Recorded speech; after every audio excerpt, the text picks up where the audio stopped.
Okay, 6 o'clock. Ready? All right, this is February 23rd, 2015, regular board meeting. It's being held at Washington Elementary School. It's a regular board meeting in District 64. Vicki, would you please take the roll? Dan Cowitz. Dathan Paterno. Here. Scott Zimmerman. Here. Dr. Borelli. Here. Vicki Lee is here. John Heidi. Here. Bob Johnson. Here. We have an extensive closed session agenda tonight, so to save time, I'd recommend that we immediately go into this, and I'll save any comments for when we come out of closed session and begin our regular board meeting. We tonight are going to go into closed session pursuant to 5 Illinois Compiled Statutes 122C1, which is employment, compensation, discipline, performance, or dismissal of specific employees. We're going in 5 Illinois Compiled Statutes 122C2, which is deliberations concerning salary schedules for classes of employees, and 5 Illinois Compiled Statutes 122C11 for pending litigation. We'll need a vote to go in. I'll need a second. Second. And we'll need a roll call vote. Dathan? Before we do, can I ask a question? Yes. About that, regarding the second issue. Yes. Is there part of that we could or should be discussing in open session? I understand that talking about potential litigation should be closed session material, but all that stuff, other negotiations and possibilities of our choices up until that point, can we not have that in open session? I think that if once we go into closed and we fully identify the topics, and if there's a consensus of the board, we could discuss it in open. Yes. Okay. I'd just like to share my thoughts that I'd like to be able to do that. And I only say that because I'm not exactly sure what component. Sure. So, but there's absolutely no reason why things can't and should be in open session. Right. If we can keep that on our radar, I Absolutely. suggest that. Absolutely. Okay. So I'm ready. Okay. Aye. Aye. Yes. Aye. Aye. Aye. Okay.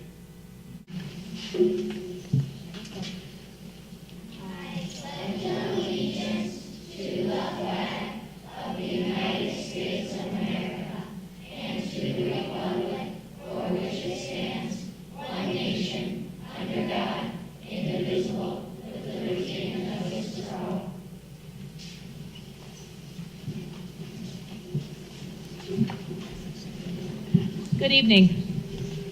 Stephanie, just Yeah. before we get started, because this started before we started the official meeting, so I want to say that we will start the official board meeting tonight, District 64. We will reconvene out of closed session, and announcements will follow your introduction. So my thanks to the musicians for the wonderful job. I appreciate it, and all the little Elvises, and obviously Elvis doesn't live in Michigan, he lives in Illinois. So thank you, please. I'm Stephanie Daly. I'm the principal here at Washington.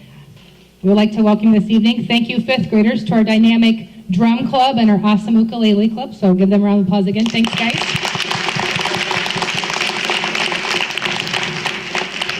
And our Washington Student Council led us in the pledge. So thank you, Student Council, for being leaders in our school. And I won't take much of your time because I know you guys have a long agenda.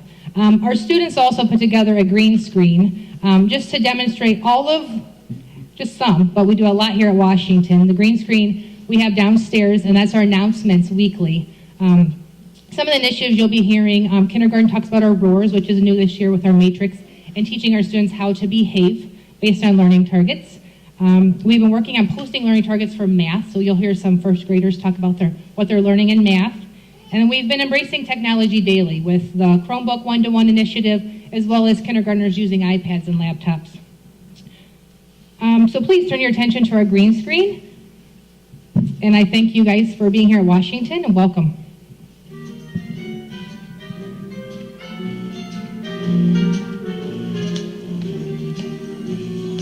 At Washington, we've been working on our Washington Roars, which is our behavior expectations throughout the whole school. The first R stands for respect. The O stands for Ownership. the A stands for Attitude. the other R stands for Responsibility. and the S stands for Safety. string target is something you are trying to do. I can use place value. I can learn about one's place and tenth place. I can count backwards to get my answer. I use technology like iPads and computers to read with graphs kids. I also play a lot of learning games. I use mostly iPads to play math games. I use computers to write stories, and I sometimes play math games. I use iPads for brain math games, and listening to music. I use iPads for comic rights and creating comics, using pictures and speech bubbles. I am starting to learn about space and science. I just got done learning about matter. Matter is anything that is weight and taken in space. I am learning about matter and how you can measure things in our world using matter. This year, I learned about density. We did a science experiment with corn syrup, oil, and water. The corn syrup went to the bottom because it had the most weight. In fourth grade, we learned about a topic that was interesting to each of us. During this process, fourth graders learned a lot about their topic and research process, passion project. I learned that sea otters live in the sea and use squid and clams. I learned about presidents and their years in office and other interesting facts about each president. My favorite president was Abe Lincoln. I learned what the fastest cars in the world were. I learned that the Hennessy Venom GT is the fastest car traveling at a speed of 170 miles per hour. I learned that dolphins are very intelligent and might discover the Homo sapiens. Homo sapiens are the only living species of humans. Some highlights at Washington School for Music are band, ukulele, drum club, chorus, and jazz and blues. We are learning to incorporate the music instruments to help music come alive. Some Washington art highlights are, we are currently working on an owl painting in art class. We are working on making colors pop out using shading techniques while adding details. We will be moving into knitting. So PE highlights are, we are learning how to dance and hold using correct moves and techniques. We had just finished our gymnastics unit. We learned how to challenge ourselves and set goals. Some Spanish highlights are, we just finished a report learning about different Spanish-speaking countries. We are now starting musical instruments within Spanish culture. You got a friend in me.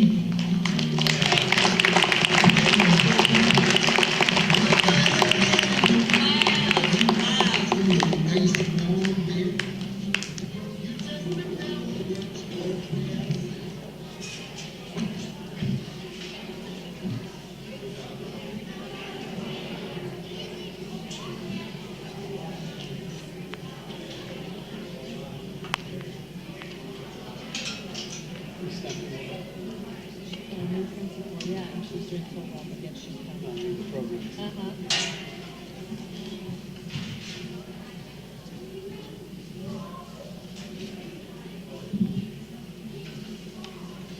Everybody kind of clears out a little bit.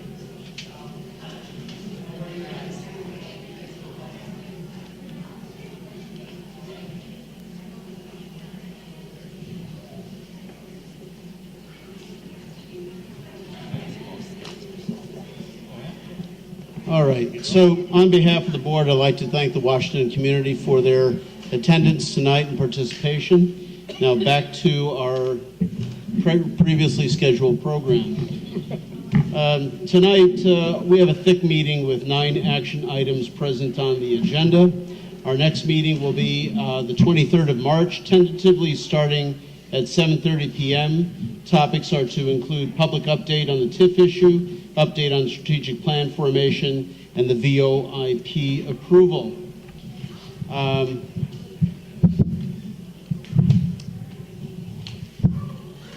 Before we go into any open meeting, we do have to have time for public comments.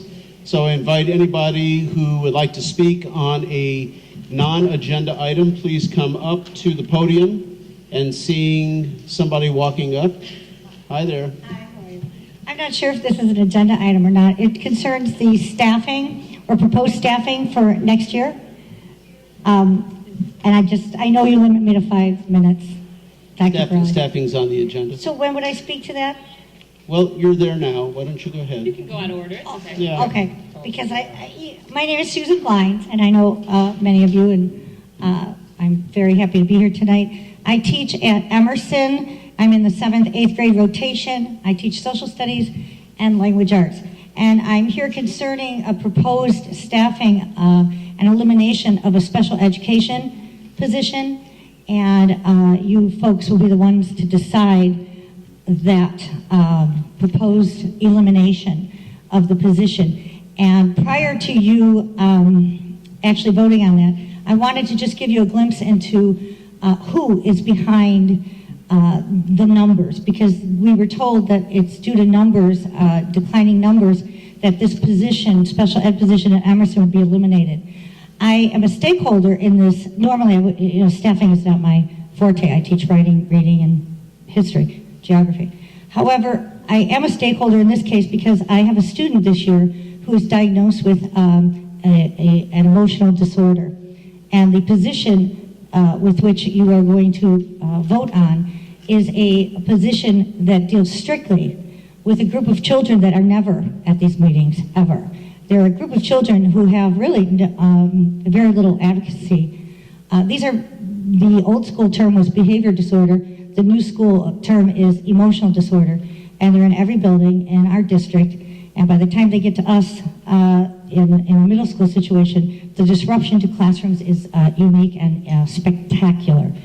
These are children who 2 weeks ago one threw a chair across the classroom. There are outbursts, swearing. The needs are significant and ongoing, because 2 or 3 graduate each year is in no way, shape, or form means that 2 more don't come in each year. The blurting out and the discipline issues for emotional disordered children in our district require a special person, and that position is about to be eliminated. If the person's position is eliminated, or the whole position is eliminated, the plan right now is to put them into just a regular SPED classroom, which would be a disaster for the SPED kids who actually have learning and not emotional disabilities. So that classroom would be further disrupted, along with an entire building. The reverberations that are caused by emotional disorder diagnosed IEP kids is profound in a building. The other option, which I was told today, I did speak with Jane Boyd today. My principal, Dr. Morrison, did also have a meeting after school with the special education teachers at Emerson due to this possible decision. It has caused a fervor at Emerson, and I don't think any of you know it. I don't think anyone at this board knows what's going on. If these kids are placed in a special ed, regular resource classroom, and they are disruptive, the place where they land at Lincoln and Emerson is they sit day after day after day after day, week after week, in the principal's office or in the assistant principal's office. They are warehoused here in District 64. That is the reality. Emotionally disturbed or behavior disorder students end up, when they have no classroom, they sit in the office. We currently have a student who was at Lincoln last year, they could not cope. He's now at Emerson, and due to this classroom, he's a complete turnaround. This kid is thriving. I was told today by Jane Boyd that part of this is to create equity between the 2 middle schools. That means that because Lincoln doesn't have a 7th SPED teacher, they're taking Emerson's away. That's the equity. So instead of one building warehousing kids in the principal's office or the assistant principal's office, you now will have both middle schools warehousing emotionally disturbed kids in the office. So that's the equity. The numbers are 55,000 for this salary. Just take that. We have 8 students currently diagnosed with ED in this classroom. Take that and talk about the alternative setting. If you know anything about the cost of placing just one kid in a therapeutic day school, you will save money by keeping this position. So you may be doing this by the numbers, but you really need to know who is behind the numbers. And there's actual 11, 12, 13, and 14-year-olds. If you know it and you vote to eliminate the position, that's your choice. You are my Board of Education. Certainly we do our best job with what you give us. If you give us, you eliminate the position, we'll make do. The kids will be sitting in an office or in a hallway, and we will make do. If you decide that you want to know a little bit more about who these kids are and how they're treated and where they go, and you want to hold off on this decision, kudos to you. But to make a decision of this magnitude and not know what's behind these numbers, I think is inappropriate and maybe devastating for some students. Thank you so much. Thanks. Thank you. We'll incorporate some of those ideas in our conversation later. Thank you. The first item on the agenda is discussion of the Phase 2 project. Now, on our printed agenda, they're all broken out, but in our packets, they're all under one item. So when we do vote for this, with one action item, we will be able to knock off 4 of them. Is that as long as you itemize each one and say general trades, the contractor's name, and the amount, because Yes. we're awarding 4 separate contracts. Yes. And And this contract is slightly different. This process is slightly different. In the past, we would have gotten a contractor, the contractor would have gotten the bids individually, and then we would have accepted the contractor, and everything would have been under the contractor's hands. In this process, we hired a project manager, and our group, therefore, Scott and Becky, and I'm sure you're the lead and the point of this, you went out and did your own bidding, and those bids came back to the district. You filtered through those and put them all together, and that's why where we have arrived at this tonight. And the benefit to the district, from what I understand, is any upcharges that a contractor would have built in to between the subcontractor's fee and what the contractor would have charged us, that would have been pure profit to him. That now is a potential benefit to the district. Correct. I just want to clarify one statement that you made. The architect and our construction manager from Nichols and Associates worked together to prepare the bid specifications. And the district, as it always does, solicited bids on their product. So Scott and I didn't prepare the bid specifications. They were prepared by the architect and Nichols and Associates. My thanks to the architects. Thank you. It's correct. And I just want to make one correction to the way the agenda reads. If you could take out the phrase bid package 1, because actually there were 4 bid packages. So if both in the title of the agenda item and when you make your motion, if you would take that phrase out, bid package 1, then the motion would be read appropriately. Is there any discussion by the board? I have just one question. The folks that have been chosen, obviously there's some prior history. We know what we're getting involved with. In the process. Yeah, I could jump in. So what we've done is we solicited bids from our whole database of subcontractors.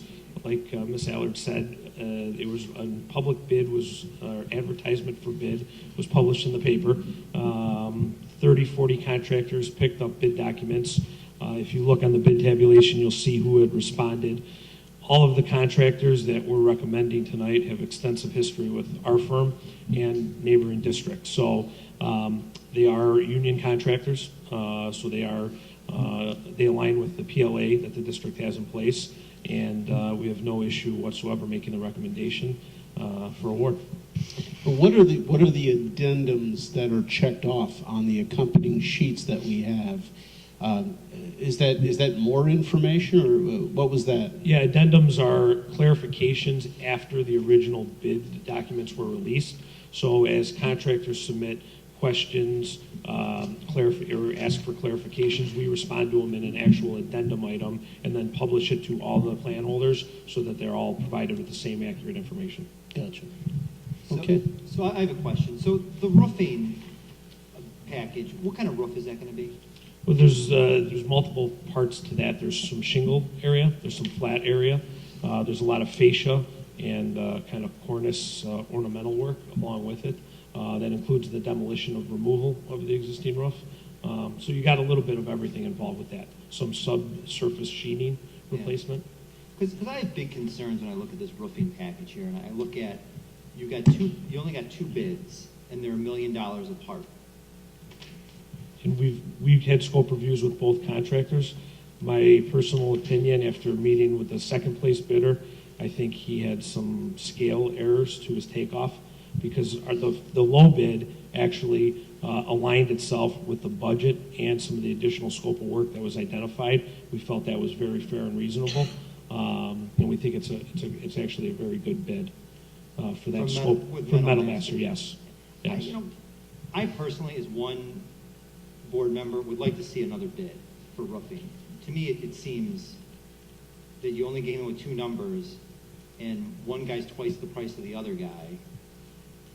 One of the issues with shingle replacements on commercial projects, specifically union commercial projects, there aren't many contractors that can handle and even perform a re-roof with shingles on a union scale. Most of the guys who do shingle work are non-union contractors. So that's one of the reasons. We had 4 or 5 roofing contractors pick up bid documents, but only a couple responded. And that whole, you're talking about the 3rd story addition now, right? Or the whole building? Correct. Well, any area that has shingles, but it's all one bid package, so, yeah. And I thought there was tile up there. Is there not tile? Clay tiles? The building originally had clay tiles on it. The face work around the outside has got some clay on it that we're going to replace with another another product. So, but yeah, when we did have the conversation about putting the building kind of back to its normal state with using the clay tile on top, and I think that was a $400,000 or $500,000 additional expense to do that, and the board decided they didn't want us to pursue that. But you are correct, we did have that conversation. Mm-hmm. Okay. Any other comments or questions? And if not, I don't know what that sound was, but if not, do I hear a motion? I move that the Board of Education of Community Consolidated School District 64, Park Ridge-Niles, Illinois, authorize the contract awards for Phase 2 project at Field School per the following. General Trades, Lanusos General Contractors, Inc. for $407,000. Roofing, Metal Master, Roof Master, for $948,983. Masonry from BETON Construction Company at $418,000. And electrical from American Electrical Construction Company at $224,700. Is there a second? Second. Now, before we take a vote, Dan, do you want to make a motion to have this action item excluding roofing? Or are you comfortable with the way that this is? I'm not comfortable with voting on the roofing, so I would like to remove the roofing piece. So I guess I just say. Well, you just want to do the action item except the roofing. Right. So to proceed with that, we need to have a second. Does anybody feel that they would be inclined to agree with Dan to seek out a 3rd bid for roofing? Can we ask a question here? Or? Of course. So I guess the question I would have is, so we somehow put out, I don't know by what means, that this project was out there looking for bids. Only a certain number of folks expressed an interest. What would we do differently? How would we reach other parties that would be interested in this business? We'd go through the same process, publish it on the bid clerk, bid tool, Dodge reports. They're all, they're all bid services that contractors subscribe to. And so once they get the bid, obtain the bid documents, review them, and realize what the scope of work is, that's when they usually come back and return their deposit, their check, or their drawings for their check deposit. And they say thanks, but no thanks. It's not our area of expertise. So I'm not optimistic that we would get more of a response. I think the Marshall bid would be more competitive, but I don't know necessarily if it would be lower. I just don't know what different results we're going to get if we do the same thing. I mean, it's just a case where, which you run into as a consumers, where there are limited parties that may want to do the work. I mean, we got a couple of bids at least, but I'm not sure.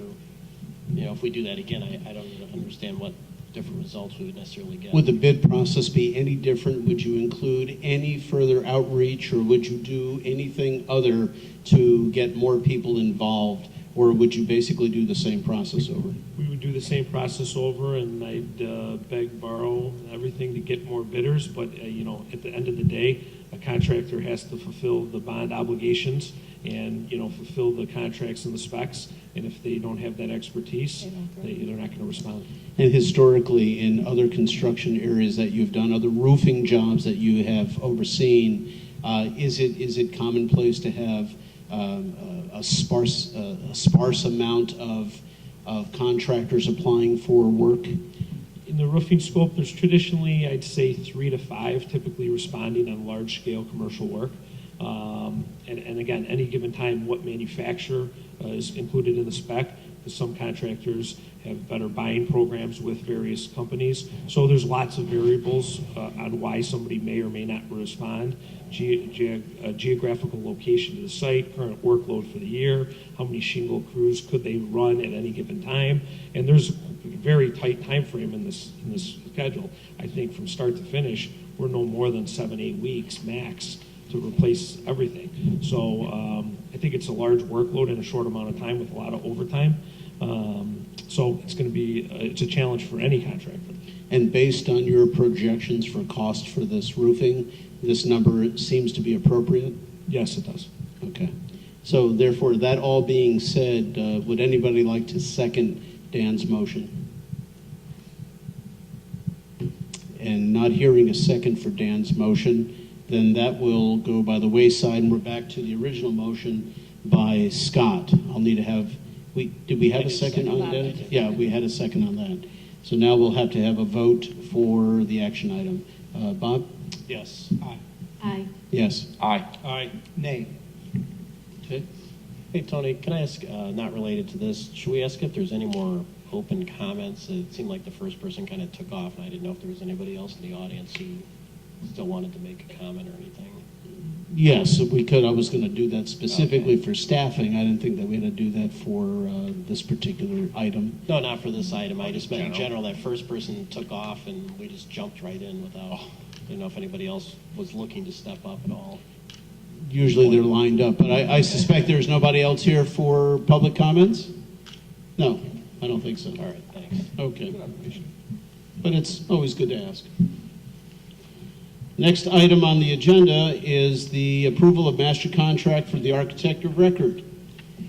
Beck?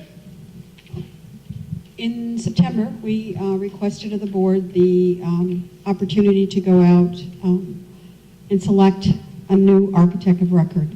We went through an extensive interview process with a committee of, I think there were 7 of us, the board members that represented the board were Board Member Johnson and Board Member Borelli.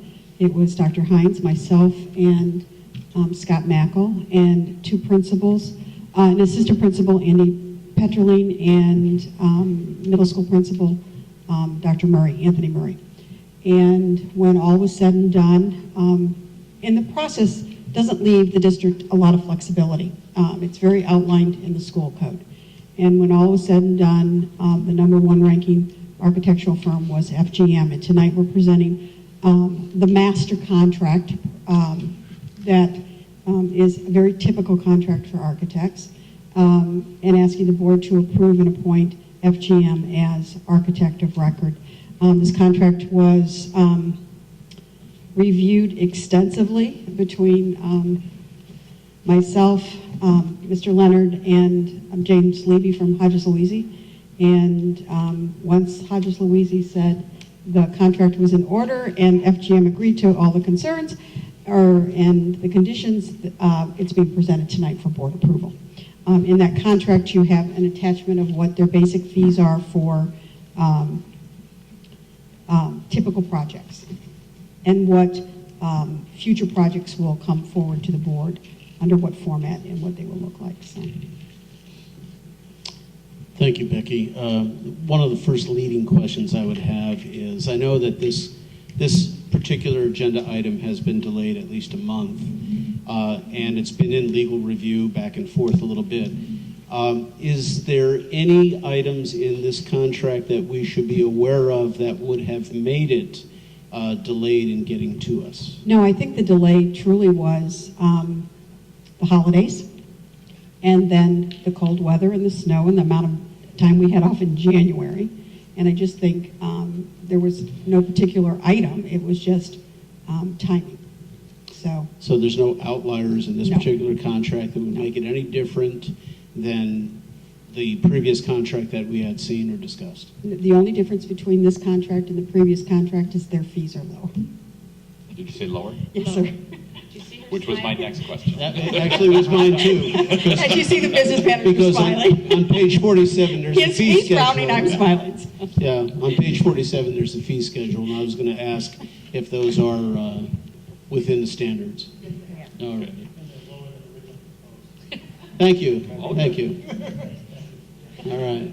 So their fee percentage is less than what we were getting from Fannie and Howie. We will pay FGM a lesser fee than we paid Fannie and Howie. But it's all based on percentage of project, right? Exactly. So that percentage is less today than the existing contract. Exactly. And the hourly fees are less too, I suspect? On 47, there's an hourly fee schedule? Yes. Okay. And that obviously is the natural segue to Fanning Howie left you a basket of goods. Will you be able to use that going forward, or how are you going to be able to pick up and integrate yourself and kind of go running? We will take all the work that's been done, the maintenance planning work, and review that, verify that in the course of going through the buildings and doing our other work, and we'll be able to incorporate that into it. So it gives us a pretty good jump start on that work. Good. Any other questions by the board? Not hearing any. Do we have a motion? I move that the Board of Education of Community Consolidated School District 64, Park Ridge-Niles, Illinois, approve FGM as architect of record. Second? Second. Why don't we start on Dan's side? Yes. Aye. Aye. Yes. Aye. Aye. Yes. Congratulations. All right. The next item on our agenda is approval of a 10-year health life safety survey master facility plan, followed by a discussion of 2015 summer projects with timelines of bond sale expenditures. But the 10-year health life safety survey master facility plan, all in one breath, we had a wonderful memo provided to us by Dr. Heinz in conjunction with Scott and Becky, detailing exactly where we have been. And I thought Dr. Heinz could make a quick statement on that.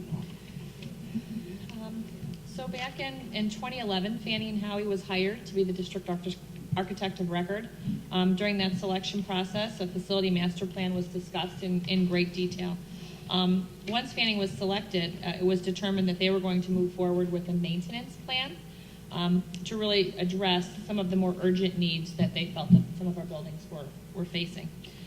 So a set of 5 kind of key areas were identified and then addressed through the maintenance facility plan, which all of you should have a copy of.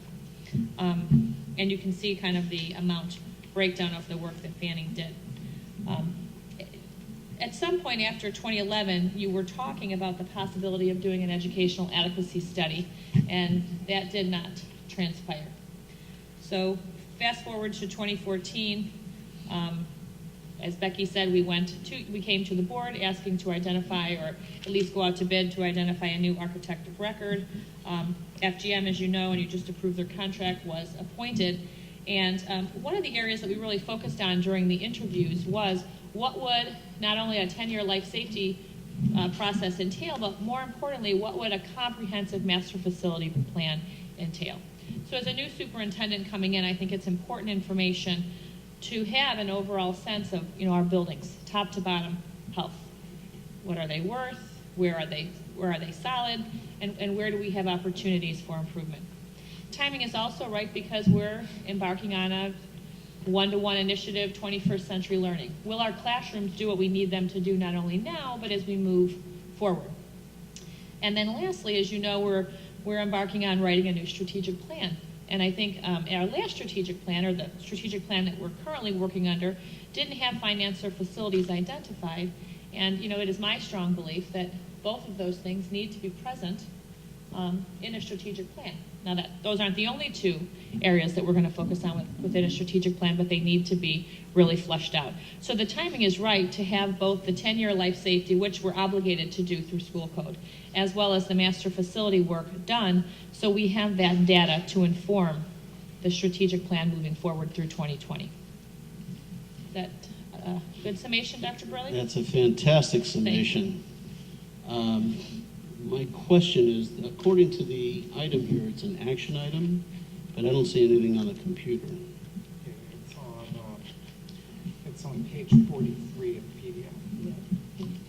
Becky, can I ask two questions real quickly while we're searching for documents? One is, when we postponed doing the educational adequacies component of the former facility master plan, I remember we had our plate full, we moved it down. What was roughly, or Scott, maybe you would know this, what was roughly the cost of that when we looked at that a year or two ago? Wasn't it, I remember like about 120 or somewhere in there. Where was it? Do you recall? The last, and it's in the memo that. I'm sorry, from the I three of must us. have overlooked it. The last cost was about $177,000, and that was whittled down from a much larger number. Okay, so it was 177 to do the educational adequacy, the second half of this. Right, what we kind of call part two of the facility master plan is how we were describing it back then. And just, I'm making this as clear as it can be for me, to make it simple. And what does a 10-year life safety plan generally cost if I were to do one? Just ballpark, industry's average.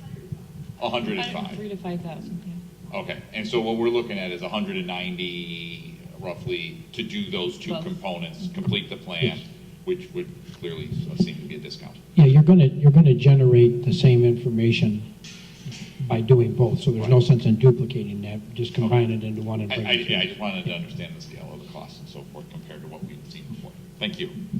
So Scott, as long as we have a facility district maintenance plan in place, you have now certification and you're teaching other individuals in the state of Illinois with your special program.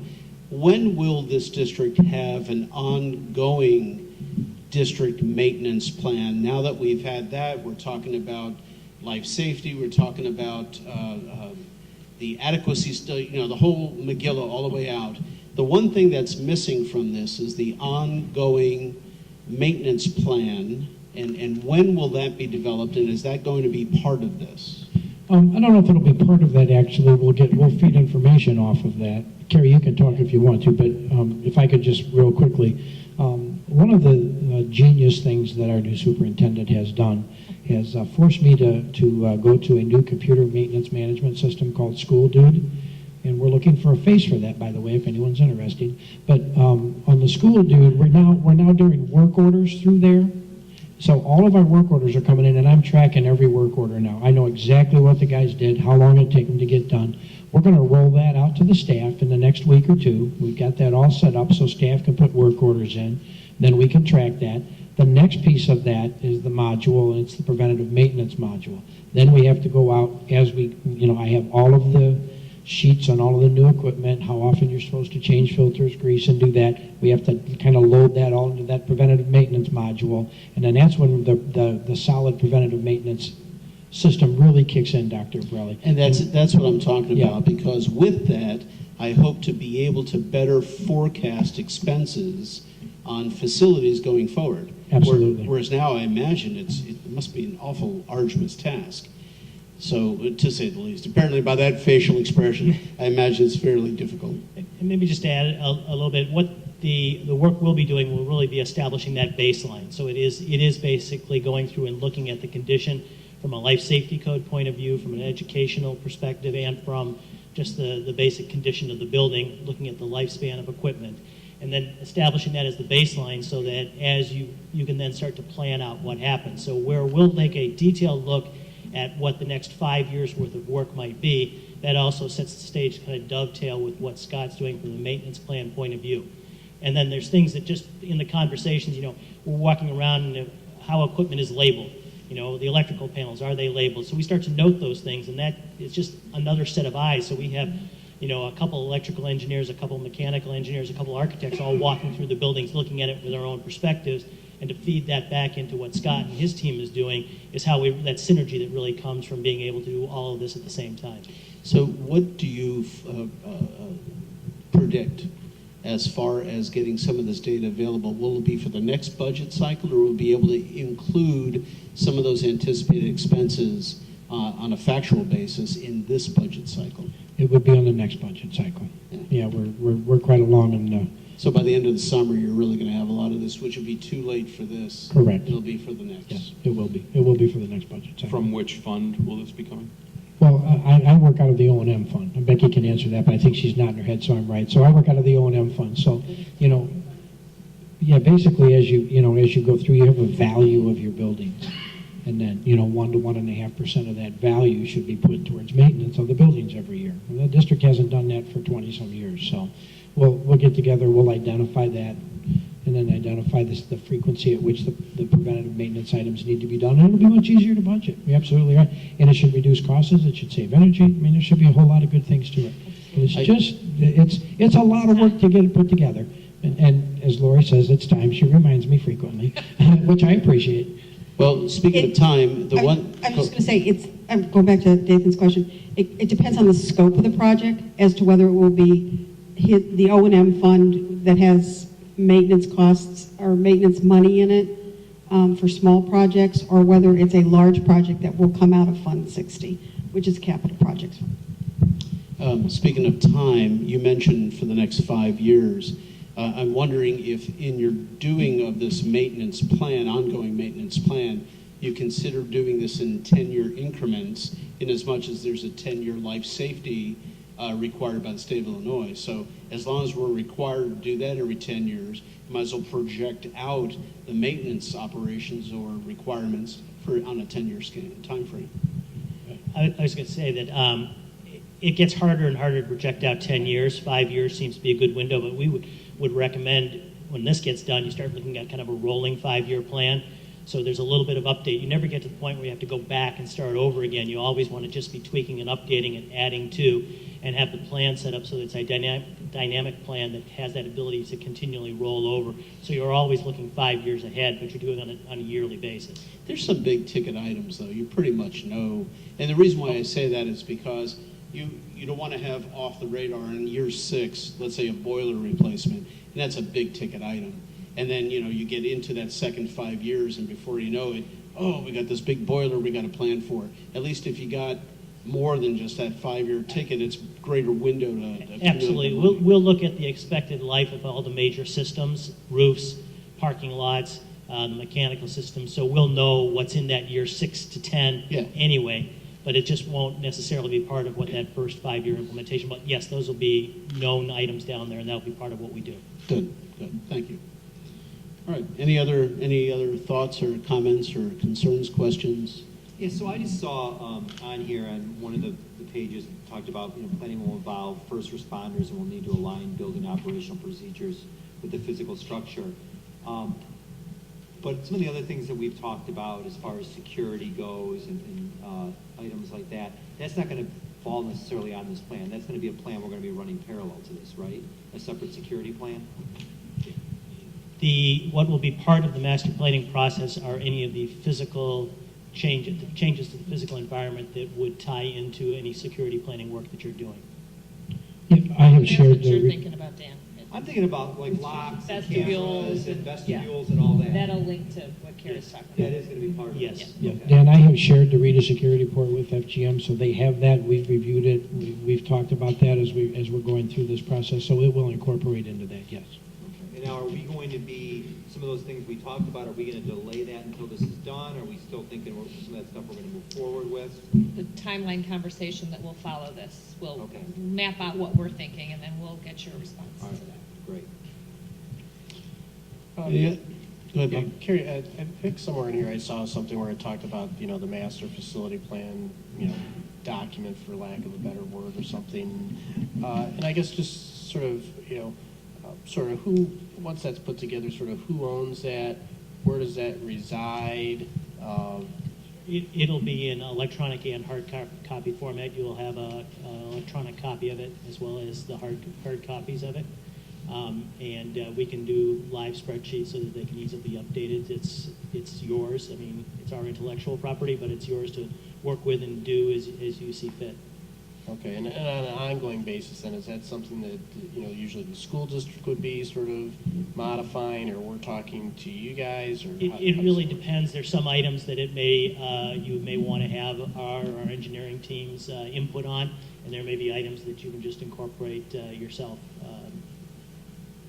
But I mean, the ideal situation for us is we like to work with districts on a long-term basis. We want to be there to help you out by knowing your buildings. Sometimes it's as simple as a call. We'll have, one of the things that we're looking at doing is scanning in all the documents. So there's an electronic record of that, so we can just sit there and look things up and give you information in the most efficient way possible, and really have the same team involved from beginning to end to be really knowledgeable of your buildings and be able to answer things as efficiently as possible. What Carrie's described would be my hope, is that it'll be one not only living document that's electronic, and that there are partners for the foreseeable future. Yeah. Thank you. Okay. Any other thoughts? If not, we'll need a motion on this.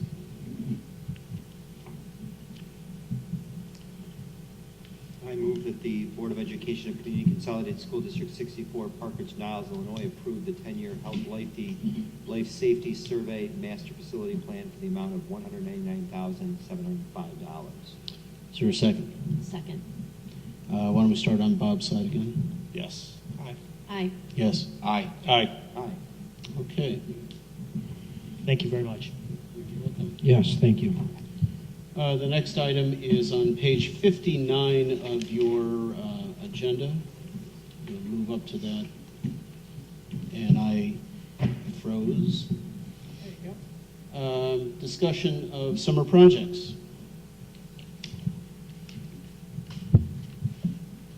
I froze. There's two parts to that memo. The top half of the page talks about the available funds, and the bottom half talks about the projects that we're going to recommend to work on during the summer of 2015.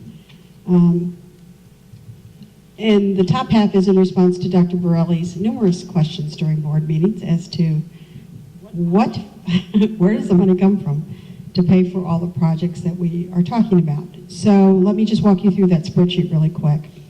In this March of this year, we sold bonds to fund Field Phase 1 and Field Phase 2, and any residual projects that we could fund out of that because of the efficiencies that we found in bidding. You can see that as of February 9th, in the bond sale monies, we still had $4,232,277. And then if you recall, over the last several years, we've made internal transfers, some from the O&M fund and some from the education fund, to go into the capital projects fund, which did Carpenter and the Lincoln boilers and other projects that we've done in the last several years. As of February 9th, we had $751,000 remaining from those funds. You can see that the projects and the encumbered money for the bond sale money is $2,602,914, and the encumbered funds against the internal transfers is $176,000, leaving a net amount between all of those funds $2,204,363. Then there's a column that's called Summer 2015 Project Considerations. You've already approved, thank you very much, the 10-year Health, Life, Safety, and Facility Master Plan. You're staring at the wall that we're requesting that we be able to replace this summer. It's inoperable, so it's difficult to... Scott, does it not open? It opens and closes partially the way. That gap in the middle is what doesn't get sealed, and that's the issue with some kids' hands and stuff going in there, so we're concerned about that. And then, of course, we still have the bump on the end here. So it's working at about 60% of its efficiency right now, and it's just very difficult now for them to move the wall in and out during gym classes. They pretty much have to do it manually, and it's quite a chore. So this wall holds in, what does it do? It folds back into, you see the kind of cubby hole at the end of each side of it? The wall folds into that cubby hole back there and gets out of the way for full gym activities. But like now, when they have gymnastics on that side, the other classes are over here, so the wall divides that so the educational space isn't interrupted by noise from both sides. So for so for this new wall, would we be getting some sort of guarantee period? You know, I realize there's life to everything, but $95,000 for a wall, I'm just asking. Yeah, there's, I don't know what the warranty on it is, to be honest with you, Carrie. No, but don't know. we can look at that. Normal construction warranty is 1 year, but we can look at a 2 year or even specifying something higher. So we'll work with the manufacturers on that to see what's available. Okay, yeah. Seems like a lot of money for one wall, but. And then we opened our bids last week for our VoIP system that the board authorized us to go out to bid for, and we're currently in the process of evaluating the results of those bids. And but I'm thinking, as I sit here tonight, that $500,000 figure is probably slightly high, but we haven't had that opportunity to meet yet and go through the proposals that we have received, so that amount will be adjusted once we have. So if and those projects then at the estimates are $794,750, which would leave us after the summer is over a balance of $1,409,613 to do any future projects with. As the memo says, as a team, Dr. Hines and the people sitting at this table have had conversations about other things that we would like to do this summer. Replacement of carpet in this building, which would also include an asbestos abatement program, and also the placement of carpenter carpet and asbestos removal. And then district-wide door and lock replacement and repair of the stage extensions. And as we've had those conversations, and Dr. Hines, feel free to jump in here, as we've had those conversations, we kept coming back as to what's going to come out of the facility master plan and where will our priorities be. Because that's going to be a very extensive conversation, not only amongst the administrative team, but currently Carrie's been working the last, well, really since December, and has been in the buildings and meeting with principals, and he will go back and meet with staff and then come back and report on those meetings and what's coming out of the meetings just from a facility 21st century learning, so that we're adaptable to that. And so we're having conversations with lots of people. If you saw the schedule when we approved the facility master plan, there were some board meetings that we're going to hold, focus groups that we're going to hold prior to board meetings over the next month or so that we can get, if there's any community members who want to come in and have their voice heard about what we should be doing in our buildings and where the dollars should be coming from and how we can fund those projects. Because it's obvious that we don't have a lot of money to do a lot of projects. So that the conversation will have to ensue again as to where those funds come to do any of the projects that come as a result of the facility master plan. So I guess I would leave questions for the three gentlemen sitting next to me. You know, I guess one question that I'm struggling with a little bit is trying to figure out how this relates to various things that we've said in the past about the budget for maintenance projects.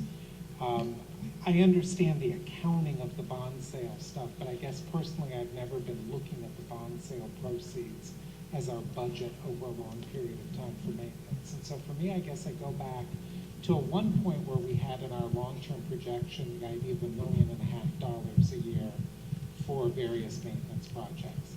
How does this relate to that? How does this proposal relate to what we have currently in our long-term projection?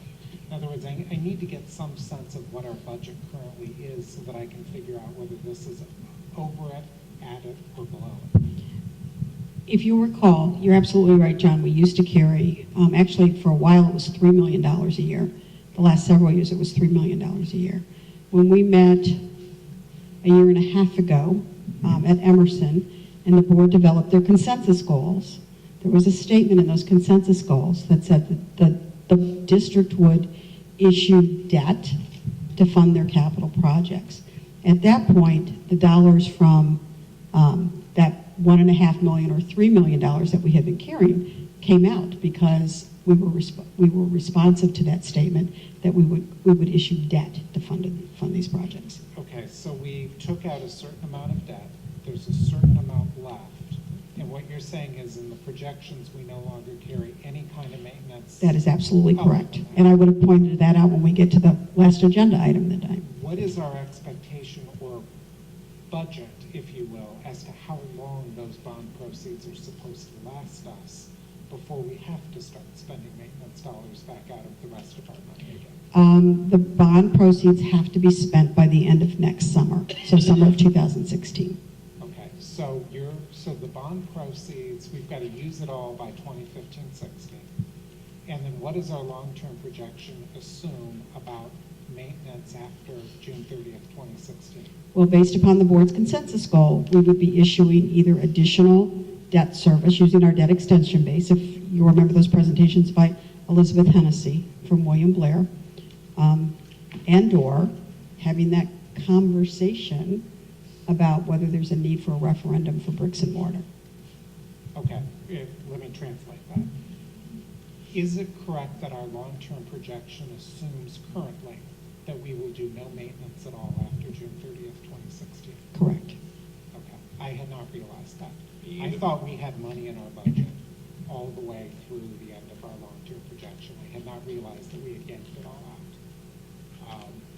That's a problem for me, because that means that the long-term projections that we're looking at are wrong, because we are going to have maintenance after June 30th, 2016. Well, again, the smaller projects that have always been done out of the O&M fund, out of purchase services, will continue to be done. That's $1 million allocation, right? Yeah, but we always had a budget for that too.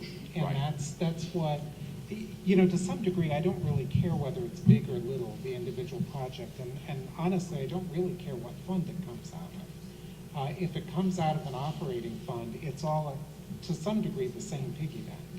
Correct. You know, it's all limited by our tax caps. Correct. And so I'm assuming that we have some budget that carries us out all the way through our long-term projection. If we don't, or if we know right now that it's not adequate to fund what we're going to be doing after June 30th, 2016, then we need to change that long-term projection. Because what the long-term projection is telling us right now is not correct. And we, a year ago in February, when we presented the long financial projections, we made those comments that we had been when the board made that decision that it was going to issue the debt to fund field phase 1 and 2. We talked about, and the board's consensus goals stating that all capital projects would be funded by debt. We talked about taking the operating funds out of the financial projections.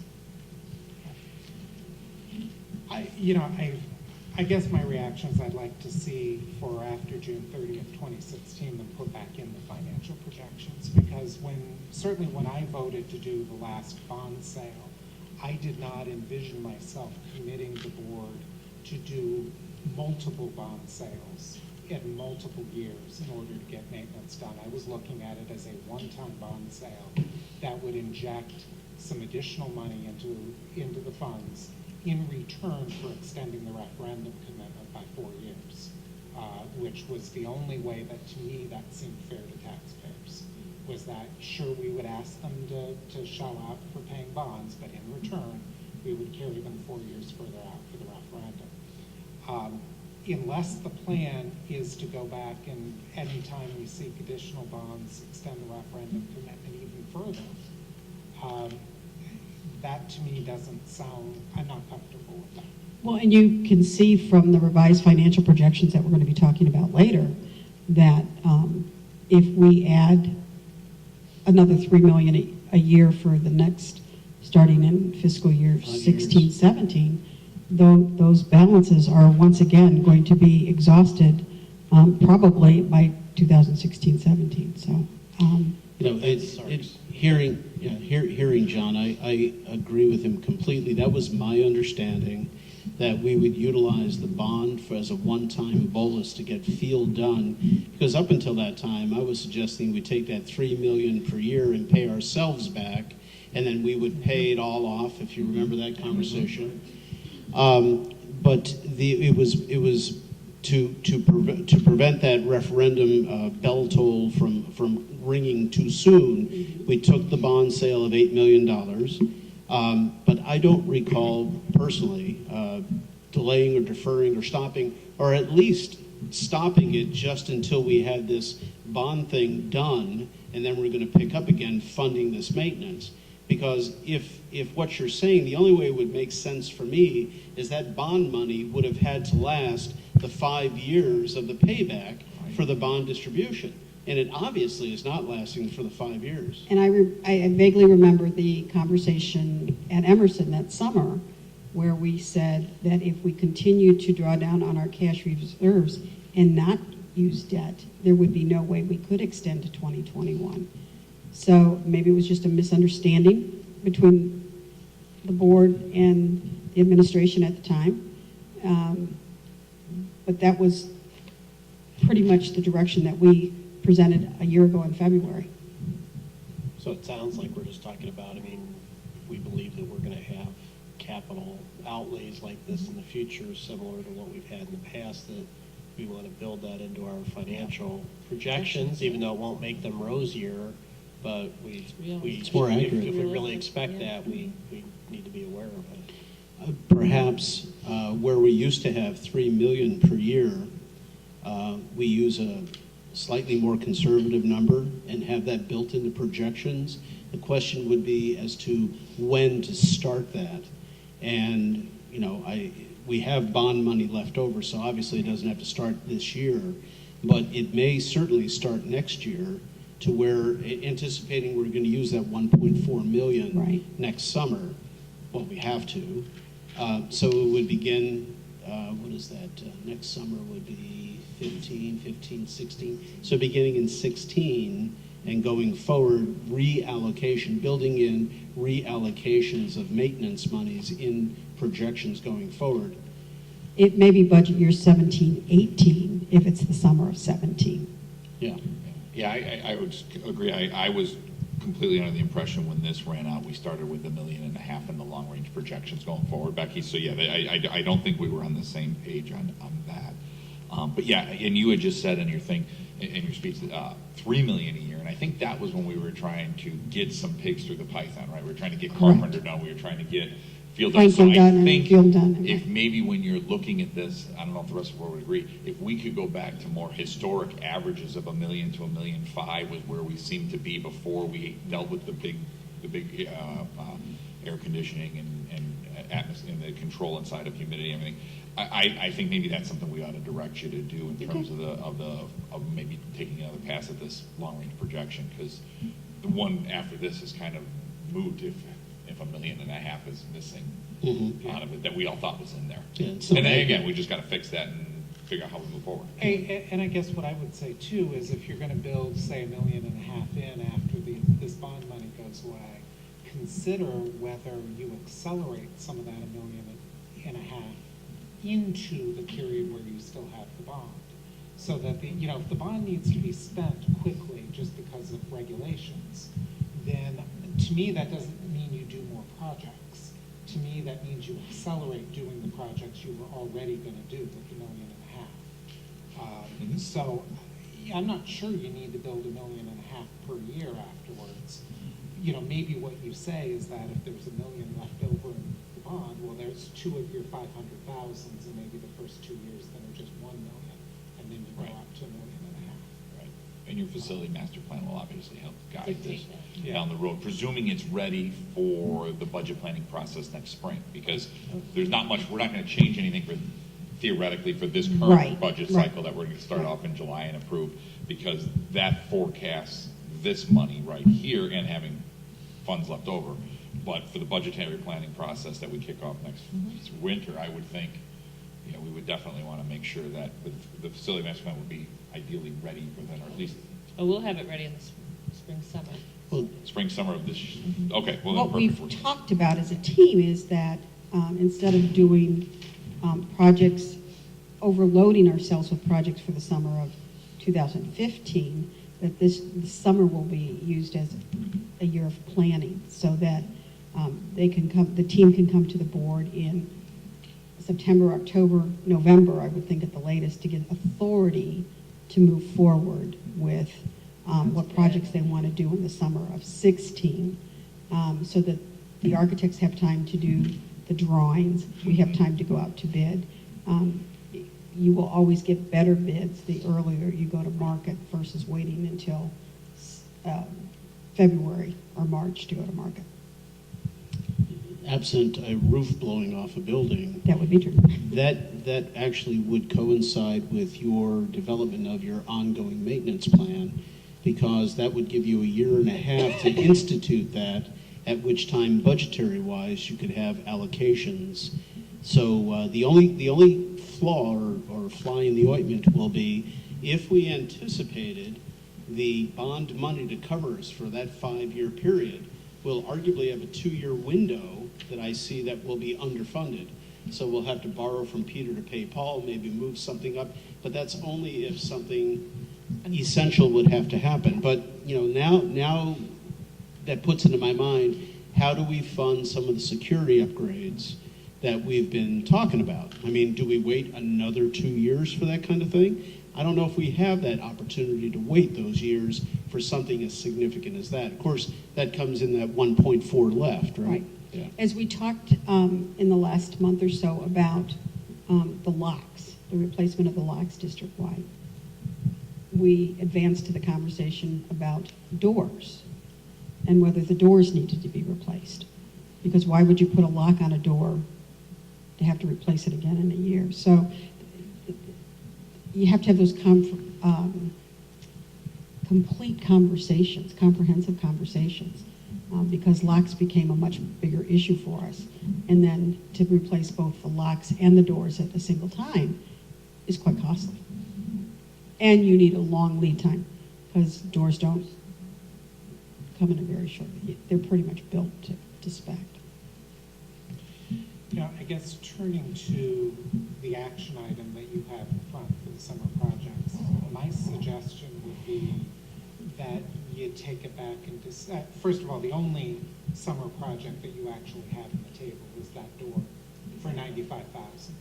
My suggestion would be, before asking us to spend $95,000 on that door, perhaps since you've heard some different comments about the long-term budget from the board than you were probably expecting, unless there's huge time sensitivity, I might suggest you take it back in meeting and decide, is that still a priority given, perhaps a tighter environment than you thought you were going to have? We can do that. I'm glad that John raised that concept about this door being a priority, because I had the VoIP system, and I understand the reasoning why you want to get that done now. The contract's expiring, we get the new system in 4 years it's paid off, 4.3 years or something like that. It's paid off. I get that concept, and it's important. It's part, arguably, of a security system. It's part of it. But how do I and I understand the cost for this wall is less than getting doors, but it's maybe 1/4 of the total. So we're 25% of the way there, and we certainly have 1.4 million left that we can play with. So my greater concern is, how is this weighed against security in the sense of doors and locks that was pointed out in the TIM plan, and how are these weighed and adjudicated? Because, you know, I mentioned this several months ago. Where is the prioritization plan? What is more important? What is the most important thing? And you start working down your list. The most important item, the next most important item, and if something happens and this has to be shifted up, I get that. It's a fluid thing. It's a living document. But I don't think we have that yet, do we?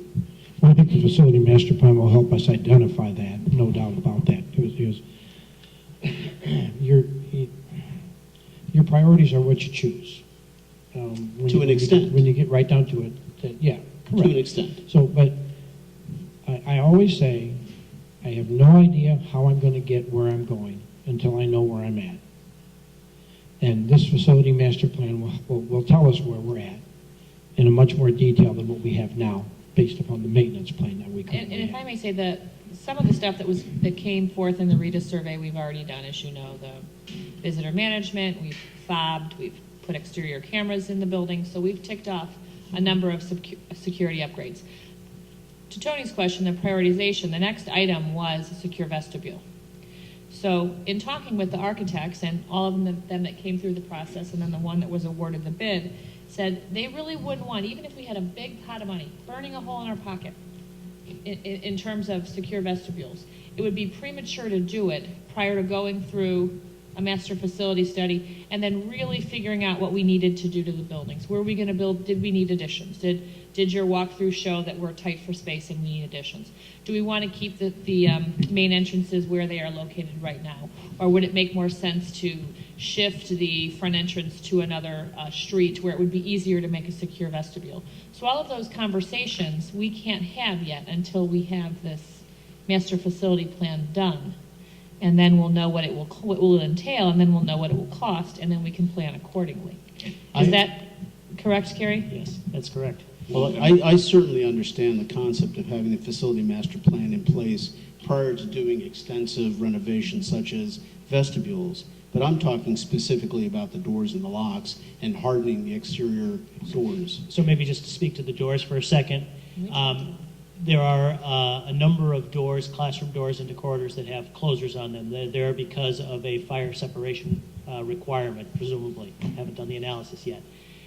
If there's a wood foot wedge under that door, it doesn't do any good to have a lock on the door, you know, to automatically lock it, because it won't be closed. And so what we're looking at is going through and doing the fire analysis that has to be done. Is that, you know, closer required? Because without the closer, at least it facilitates somebody kind of in a panic, kind of trying to close the door and pulling it against the wedge and not being able to close it at all, versus just being able to shut the door if they wanted to keep the door open. There's things in the RETA report about, you know, wire glass and replacing that. Those are all things that are based on fire codes. So we need to really analyze the building according to the fire codes and integrate that. Some doors are older wood doors and wood frames. Under the more current code, the wood frames aren't allowed. So if you have to replace a door, then you have to replace a frame. Frames are supposed to be, the doors are supposed to be recessed so they don't swing into the corridor. Some of yours swing more into the corridor than they would. Some are grandfathered, but that's the analysis that we need to go through. So it seems very simple to replace a lock. It sounds like you've heard this conversation before. Didn't we just talk about this last week at our meeting? We did. So it is very simple to replace a lock, but there are a number of other factors that get in there when you have these older doors, and some that may need the complete door replaced, some may need the frame replaced, and then the fire separation issues.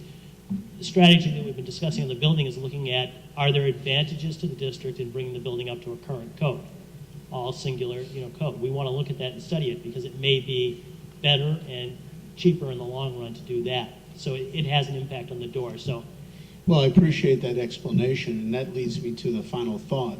So when the facility master plan is done, will you therefore come out with a list of prioritizations in what you feel would be the most appropriate thing to get done first? Yes, we will. And as part of the planning process, we'll look at where those values within the district are, where the priorities exist in discussions with you, and those will be the criteria that are then used to evaluate and prioritize the projects. Can I just ask one thing? It's been a long time since we did the 10-year life safety. And from what I understand of the process, my limited knowledge is that those can sometimes bear surprises. Do we expect that, given the fact that we did a maintenance plan a few years ago, do we think there's probably not going to be too many surprises? Or is this, because I'm concerned when we look at not only 95, in the voice over IP system, could we find a warranty that's cheaper or something? I'm concerned spending almost any of this money if the 10-year life safety all of a sudden drops 3 really big things that not only are in our priority, they might just be said, you have to do this now or you don't open the doors in the fall, right? So I'm just wondering, do we want to commit $500,000 at this point? And I realize we need to do, I realize the system's dying, I realize that, but is there any other alternative where we can Band-Aid it for 20 grand a year to get there? Because you may find yourself in a hard spot where a lot of this safety stuff just can't be done because 3 life safety things were found we never thought of before we got to do them. I guess my reaction to the VoIP has been, at least the last time we saw it, the plan was that it would pay us back by 2021. And so if I understand it right, the VoIP is maybe a $500,000 outlay this year, but we'll get all $500,000 of it back before the end of our long-term projection. And if that's still true, I don't look at the VoIP as competing with anything else. Now, if you told me the payback period was 10 years, and the VoIP, we weren't going to get our $500,000 back until 2025 or something, then I would feel differently. But as long as we get our full payback by the end of the projection period, I kind of look at it as a wash. Okay, fair enough. However, Scott raises a good point. Can we, because you're going to be utilizing, I'm sorry, Dathan, but Fanning Howie created a maintenance plan, and assuming that it is as thorough as need be, combing through that thing, are there any items that are going to be jumping out? Supposedly, they listed for us the 5 major items that needed to get done right now. And, $19 or $18 million later, we hopefully would have given ourselves a little bit of breathing room. What is your statement to that? Because, Scott that's a very good point. Well, maybe the answer to that is to just, there's a difference between the maintenance plan and a health life safety survey. Yeah. And one of the main components of the health life safety survey is doing the fire analysis of the building and do the exiting analysis of the building.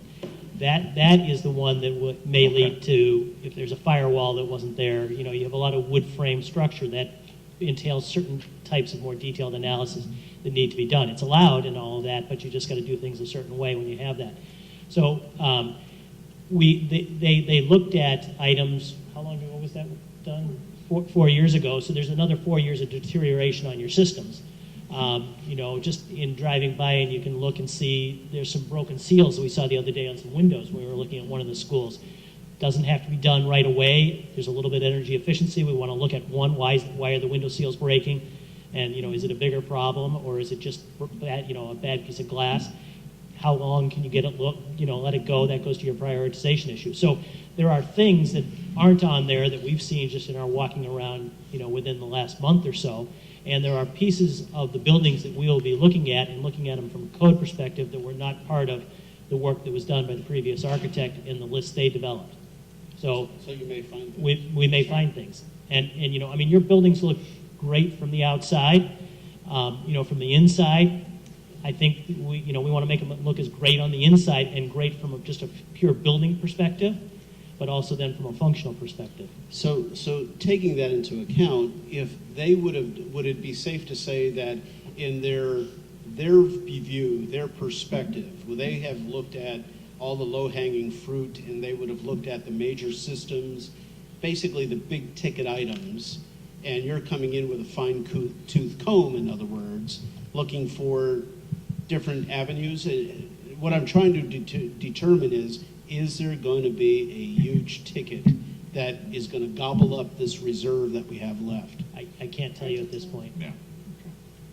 they looked at, as I understand it from the work I've done in looking at what they've done, I mean, there was a real focus on the systems, the mechanical systems, but there's things such as, plumbing and buried, floor drains and things that lead to issues there that may not have been readily observed.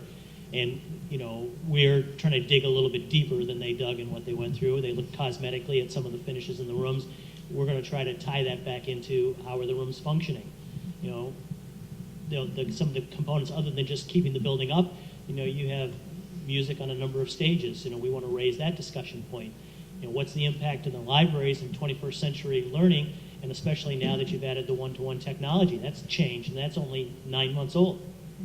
So, we're trying to identify all of those pieces because we really believe if you spend $1 to fix up the building, you want to try to get educational value out of that dollar that you spent as well. So it's how do you leverage the dollars for facility work to improve the educational environment? That's really the goal that we're going to bring into the master plan, and we can't do that unless we look at it all together.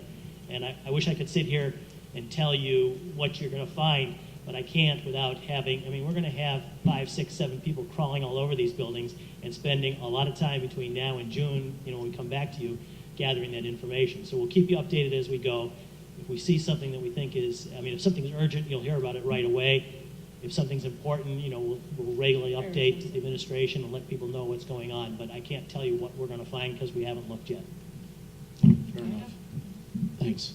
May I?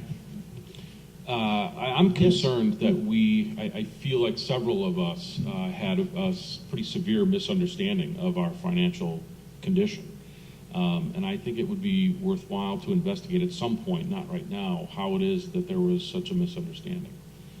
Because I don't feel like we can afford similar misunderstandings going forward when we make big decisions like this. So whether it was eagerness on our part or something that wasn't in writing, or maybe Dan the prophet was the only one who got it and he didn't scream loud enough at us. I don't know what happened, but I think it's a worthwhile question to ask. It is a worthwhile question. I don't know where the answer would lie, though. All righty. Any other questions or I was comments? going to say A4 was an action item, so where are we with My own the preference authorization would to be- proceed with summer work? My own preference would be not to take action this evening and give you guys a meeting to figure out, in light of what you're hearing from us, whether you still want to propose $95,000 for the store. Because that's really the only thing that was included in this action item tonight. You're not ready for VoIP, and we already have approved the $199,000 for the life safety. So that only leaves the wall. Becky, if we bring VoIP back for the March 23rd meeting, are we still okay with our timelines and It was planned to come back to plan the to come March back on the 23rd. and 323? It's not on tonight's. No, those are just the funds that we were going to encumber towards the remaining balance. And I would suggest that when we bring back the recommendation for VoIP, that we do a cost analysis because our contracts are up at the end of June, and we would expect a huge increase in our current costs because AT&T is not supporting that system anymore. So we're certainly going to have to look at it from the perspective of if we don't do it, what it's going to cost. And then you'll have firmer numbers with the bids and everything too. Okay. I'm all for postponing, unless you tell us that it's an emergency. No, I think on the wall, I think what we're kind of asking for tonight is just really the action for us to proceed to go out to bid and to get the pricing and find out where we're at with that. So we're not. I understand where you're coming from, John. Yeah, we don't have we haven't put a bid packet out yet for the wall. So the $95,000 is a pretty solid estimate, but we haven't put the bid package out. And I guess my thinking is you're always free to put a bid package out if you want. I'm not even sure you need us to vote in order to put a bid package out. So if you'd like to put a bid package out and come back and ask for $93,271 instead of I'm going to write that number down, see how close you are. that's fine, but it is worth knowing that I think you're hearing this evening that your budget is tighter than you thought it was. on facilities. The we thought. And, yeah, well, I guess I thought it was already in the projections. So, I think as a result of that, there is less money for you to spend than you thought there was. And given that, I guess I'm a little skeptical that $95,000 for that wall is really the highest and best use of what limited funds you have. I'd like to give you a chance to think about that, and maybe you'll come back and you'll still say the wall is still job one, but I'd like you to think about it before I'm asked to approve something related to it. Fair enough. I mean, if it's a safety issue, it's a safety issue, but, we had to hear that, I don't know that we're hearing that right now. I understand. Okay. And along those lines, have you considered doing alternatives to this wall? I mean, community center has dividers, and they don't have this. They have something that seems to be somewhat less expensive and more adaptable, more flexible, and yet just as effective. Yeah, I'm sure you want to divide sound. You want to, make a physical separation. Yeah, I get it, but I mean, Just so you know, I have talked to the PE staff here and the principal and assistant principal here about, putting less of a partition up there, and the consensus is that probably wouldn't work very well in the educational setting. Would not. Would not. Would not work, correct. But we will go back and review it again. I mean, we're just bringing you things that we're thinking about doing at this time. So, kind of yeah. think outside the box. Absolutely, we'll do that. Okay, so thank you for considering that and coming back next month, month after that, whenever we can get our hands around this. Next item will be board discussing the staffing plan, which is located on page 61. Dr. Heinz. So Joel's coming up, Mr. Martin and Mrs. Allard are going to come up, and we're going to talk through our staffing. We're resubmitting for approval 2015-2016 staffing recommendations. Yeah, why don't we take a moment here. Back. That leads us up to page 61, board, the recommended staffing plan. Dr. Hines, if you want to flip that over to Joel, I'll leave it up to you. Yep. Joel's going to start.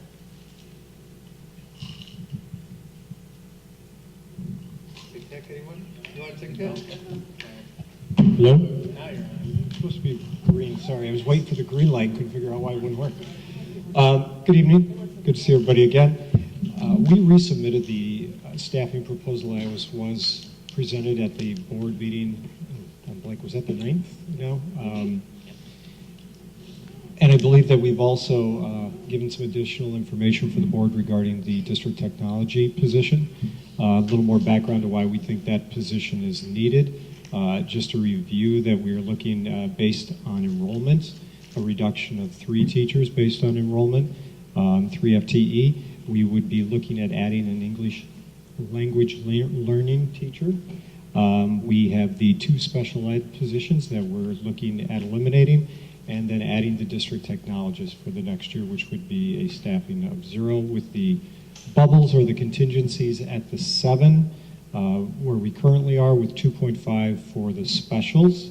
We are currently taking the board's direction, and we have been looking and speaking with other districts about if there are other options to do this differently. I have been in communication with a number of surrounding districts collecting information. I've set up appointments to speak with some people, a little more detail about what they sent me, the kind of nuts and bolts, but what that really looks like in action. Obviously, if we find something that we think would be a better way to do it, we would come back to the board and talk about if there is a different proposal on a way that we could handle what we call those bubbles moving forward. But in lack of that information at the current moment, we would like to present this as is, and then probably ask the board and say we would, if we felt there was a different method or something that would better suit the district's needs as far as moving forward with bubbles, and we would come back to the board and present that to the board prior to the summer. Joel, the first thing that comes to my mind is the comments that we heard in the public comments section by Ms. Gantz about the I guess it's the resource teacher in Emerson. Would you please clarify or discuss that a little bit and kind of comment on her concerns? I do not share her concerns about any compromising of the quality of services for students with this recommendation, and I'm confident that we can meet those students' needs in at least as an effective way as this year. My goal is to improve the quality of services for next year. And I think that that can be achieved, and that's a separate issue from the number of FTE. The service delivery model at both middle schools has resource teachers linked to teams, so there's a number of students on the team, and then there's a resource teacher working with them so that she can collaborate. The position that's being recommended for elimination is an additional position above and beyond that model that was added on. It was CREEP a few years ago. And when I reviewed why it was originally added, that's not how it's being used. And so since I'm confident that using the more standard model that was in place, we can still service students well, that's why I recommended that this particular additional supplementary position only at Emerson and only for a few years was appropriate to eliminate. And what about the comments of children sitting in assistant principals' offices? I mean, is that the standard way to handle that, or is... I'll address that a little bit. You know, I can speak from the fact of my time being at Lincoln Principal. I would tell you that in no way would I agree with the statement that students with emotional disability labels spent the majority or all of their days in the hallways or in the office at Lincoln Middle School. I would think that Tim Gleason, the assistant principal, would disagree with that. I did email Dr. Murray during the comments. Dr. Murray emailed me back and said he does not agree with those representations of Lincoln Middle School and how Lincoln handles it. I know we were sitting with Dr. Morrison, who also does not concur. Thank you. I can't imagine that being the case. That would be a big problem. I wouldn't know one way or the other. That's why I wanted to hear some clarification. Thank you. I guess, though, for myself, I would feel better if I heard a little bit more detail. During the public comments, I heard a lot of detail in terms of what this position is doing at Emerson and how it would look if this position were not here. And the answers that I'm hearing right now, the responses are kind of at a very general level about when we added the position and not being used for what we thought, et cetera. But it would help me if I had, more concrete understanding of what that person's doing right now, how many people are in the class with that person, where those people are going to be next year if this position does not exist, et cetera. The workday of this position right now involves 2 periods a day of reading resource support that's general across the building. So to absorb that, we would have to identify some other potential special ed teacher who could spend 2 periods a day giving a reading intervention period. And let me stop you just to make sure I understand what that is. Mm-hmm. So that is the resource teacher is in a particular room and kids are pulled out and brought to her reading resource? Yes. Okay. We have several people at Emerson that already provide that. Okay. So she has 2 sections of a much larger plan. So that's a third of her day. Mm-hmm. Then she provides resource support. And my understanding of resource support at Emerson is that rather than a student be in any of the core classes or the encore classes, they have a period of the day to work on their homework and work completion. Right now, this small group of students with a particular disability, it is separate, and they're getting their resource support away from the other students with IEPs and away from the team. So they come off of the team. Other students get their resource help on the team. These students leave. These students on this person's caseload come from all of the grades and all of the teams, which is a real obstacle to collaboration with those general education teachers. So when you remove them from the team and then separate them, it's not a special BD classroom. People have mentioned that to me. It's not a special proactive program that develops skills and capacities that's structured to benefit them. that would be a very different thing, and I would have a different opinion about that. And then our resource teachers in the district teach something called an instructional class, where the students are receiving their language arts and their math away from the core completely. That's a service delivery model in both of our middle schools right now, that a large number of IEP students do not get instruction from the core teachers in those critical areas. That is an area that needs to be addressed, and we need to make some progress in that area because that separate form of instruction is not found based on research to be effective. In this case, these students are being separated, and then it's a math class of all students with a similar category and an ELL language arts class. So they're receiving that instruction away from the core. And so if I understand right, if this position is eliminated, then next year, a child with a behavioral disorder who needs a pullout for a resource period would simply go to the resource teacher assigned to that child's team, right? Yes. Okay, which is what a child who has some other kind of disability goes to Yes, already. it's cross-categorical except this one disability. Okay. And the argument for separating it, if I understood correctly, is that, or I guess the two arguments would be that for a behavioral disorder, it makes sense to have a teacher who's experienced with that kind of disorder working with similar kids. And I suppose the flip side of the coin is it is helpful to the other special education kids to not have their resource period with the behavioral disorder kids. That's kind of what I'm hearing in the public comment. And I guess I'd ask you to respond to that feeling. All of the resource teachers have the same certification, LBS, Learning Behavior Specialist. So their college certification makes them all qualified. I do think that there could be some resource teachers in that building that are hesitant about their own skill set, and I think that needs to be addressed with staff development. And we've already started an initiative to provide additional training to all of the special education department about behavior intervention. When I am aware of a student with a behavioral issue impacting a classroom, my first thought is not to segregate them. It's to bring in the services, the behavior plans, the supports, the check-in, check-out.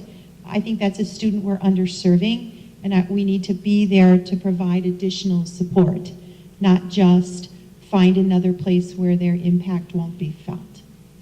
And Lincoln does not have a position equivalent to this one at Emerson. That's correct. And does Lincoln have similar numbers of kids with behavioral disabilities? As far as I know, yes. I haven't studied it in detail, but I'm aware of students. I tend to be involved with students of this category, and I'm spending equal amounts of times in both buildings, getting similar amounts of calls. Yeah. Okay. And are you happy with the results that you're seeing at Lincoln with the way it's set up over there? Yes. Thanks. Questions? I have a question. Are we ready to move on to another, if I ask a question about something else? Okay. Yes. I wanted to just ask about the full-time language learner teacher. I just want to get a feel for kind of what their day consists of and kind of why you think you need an additional one there. Like, how many students are they working with at a time? Are they with the student the whole day with every class? And kind of what's the student to English, full-time English teaching language learner teacher? Sorry, I butchered that, but kind of what's the ratio? How many kids they're working with at one time? The current teachers are doing a pull-out model. So for a student with more English proficiency, that might be 20 minutes a few times a week that they're pulled out. For a student with very low English skills, our goal is to provide 1 hour a day of explicit English instruction. To the maximum extent possible, they group students, but there are some limitations about putting the beginners with the advanced learners, and there are also some grade level limitations. So if they worked here at Washington, the kindergartners grouped with fifth graders is a challenge. So to the maximum extent possible, they take all the students that are eligible, and I'm going to guess that could be, it varies from school to school, it could be 40 students that they're trying to, at one school.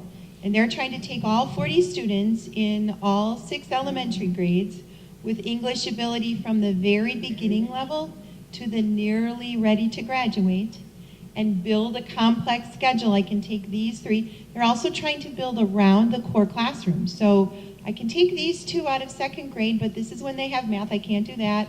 This is when they have English language arts, I can possibly do that. But this is a beginner, he shouldn't be grouped with the other second graders who are advanced learners. So they build this elaborate schedule. This year they build that, and many of them have to travel. So they're trying to do what I just described in more than one location, because we have fewer EL teachers than we have buildings that need service. And then the number of students has grown consistently, so to maintain that model, we need additional people, and additional people will also reduce the traveling, so that the employees, once we have them, can spend more of their time, those teachers can spend more of their time with students. So if you look at what the proposed plan with increasing the number of English language learner teachers, I mean, how much downtime will they have in a day? They would not have any more downtime than any other teacher. They're entitled to their contractual plan time. We will build that into their schedule. Knowing them, they may not always take it. They may pick to spend it with students, but they will not have more non-student contact time than any of the other teachers in the district. Talking about that a little bit further, I know that there was 260 approximately students who were eligible, and 202 approximately that actually took care of the program, just off the top of my head. And I know that you had 6 teachers who were in the program, correct? Not 5, it was 6. There are 6 this year. Right. So is the ultimate model to have 1 per building? Because now I guess, it's impossible. There has to be some shared evolution here. But if you take the model of 40 in 1 building, you have, is it 4 or 5 contact hours per teacher for students? 5 hours? Well, that's 8 children in a class. 8 times 5 is 40. So what is the numbers that you're looking at? I mean, class size, is it all based? I'm trying to follow up on Dan's concern. Are they, if they're tied in for 5 contact hours, are they being maximized at those 5 contact hours, or can they condense and free up some time and do some traveling, kind of cover more time, more space by rescheduling? They're currently not able to service all the kids to the level that they need to with their current job assignments. And the fact that in some buildings, the numbers of ELs, as we presented a month or so ago, are growing. Yeah, and I think you remembered all the numbers pretty accurately, Tony. And I think the thing was that the staffing per, instructor per student 4 years ago was about 30-some students per, and now it's 40-some students per. So I thought part of this was really to try to get that ratio back down to where it had been in the past. Correct, but I was trying to think outside the box and see if there's see if there's some other way. We won't be able to eliminate traveling. There's a school field, for instance, it will need more than 1 EL teacher. And potentially Franklin. And then the middle schools tend to need slightly less because the students are older. So if they began in our system, they have mastered English to the point of not being eligible. So we're only going to be able to reduce the traveling, not eliminate it. But their contact time and their level of support to student, they are definitely in all the subgroups I work with, and I work with about 9, they are spread the thinnest. That ratio over time and it moving forward, and it is impacting students.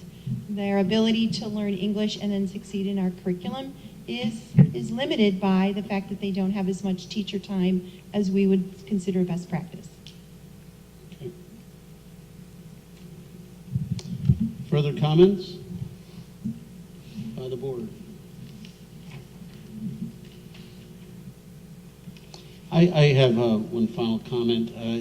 I went to your, on page 65, that big breakout sheet that you have with the bubbles, showing all the bubble things.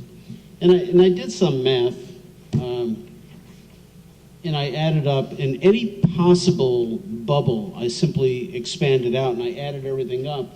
And this has something to do with the staffing, but it has a lot more to do with general lack of knowledge on my part. Because when I added everything up and including all the possible bubbles, I came up to 197. And I know that we have 400 and whatever the number is, 395 FTEs. So what is the difference? Where is the balance in what areas? If all of our classrooms are filled, when I added all that up, I expected that number to be much higher. So when I looked back on this, I don't understand where the difference is between 395.5, which is our FTE staff, and the 197 that I built out. This is core and classroom teacher. This does not include any of our specials, any band, orchestra, all of the other teachers that are employed within the district. Resource teachers. Jefferson School is not, I don't believe is on here at all. So this is just core teachers in your elementary and middle school classes. And this is arguably 50% of the total staffing. So that other 50% would. So how would you classify the art, the band, the non-core subjects? Those aren't extracurriculars, are they? No. No? Well, extracurricular, they're part of the student day. All, students, for example, if you're at the elementary, they're going to have a schedule where they receive art, music, and Spanish on a rotation. Our special ed students, if they have an IEP, are going to be with their special ed teachers. PE, and so forth. These are part of a child's day. We don't include them in what we call the core classes, but they are part of a child's day, and they obviously are part of our full-time teaching force. Well, I think this is important to bring out to show that there's a lot more than just a core classroom teacher. There's a whole another world of 50% of staffing that's in all of these other areas. And I kind of knew about it, and I've only been around for 4 years, right? And I still don't have a solid handle on that 50%. So it tells you just how deep and thorough the system is. And this doesn't match one-to-one, so take this a little bit, but as a formula, what you can understand, as that other 50% is tied to this. As this goes up, that goes up. As this goes down, that goes down, obviously. In the sense that, if you have less core classes, if I have, fewer fifth grade classes, fewer fourth grade classes, I have fewer PE classes, fewer Spanish classes, so on and so forth. And so they are dependent upon one another, but yeah, this is basically one way to look at it, is this is kind of the half of the cookie, if it's an Oreo, and don't ask why, that might have been the last thing I ate today. And then your specials and all your other teachers are that other half. So if you consider that other 50% support for the core classroom, is there a ratio? If you increase one core class, you have to increase by something else, or is that? Well, if you add another class section, for example, and I'm just going to pull up, if we were to add another fifth grade homeroom, what happens is those 20, let's say for the sake of argument, 26 fifth grade students now need a section of PE, they need a section of Spanish, they need a section of music, they need a section of art. So now you have to look at the fact, do we have room in the schedules already currently, or do we need to increase to meet the needs? So what happens as you add classroom, homeroom sections, that means that there are more of those special sections, we call them, that you have to create. And oftentimes what will happen, depending on where it is and what building and so forth, that may lead directly to some impact in adding of some percentages into those specials. Not always, but it may. Thank you. So on page 64, going back, where you're adding potential 9.5 on the bubbles, are some of those classrooms and some of those the specials? Yes, and we have it broken out. 7 are the bubbles for the core, and 2.5 would be the specials. And so that's how it's determined by, Yeah, generally it isn't a one-to-one. If you add, for example, one fifth grade class, you are not going to add one Spanish teacher, one, music teacher, art teachers, foreign language, so on. You're going to add a fraction. And so that's why you will see that your core classes, or your homeroom, so to speak, will go up by one, but your specials will only be moved by a little bit. So when you see that ratio there, it's not obviously, it's not exactly, it's not even, half to one. gotcha. Well, that helped me, because I'm going through the numbers and I'm like, this just didn't add up. So, Understood. all right. And we shared an email too about total numbers going back, and I asked you to kind of do some differentiation where it's curriculum and non-curriculum, and I realized that was a last minute thing and it was tough to put on you, but how has the staff ratios been for, let's say, the last 3 years? If we're at, what did I say, 395.5 now? Hang on one second. And I did try to pull a little bit this afternoon in between some meetings. If you can give me just a second to try to find what I did with it. Because, of course, my desktop is completely full.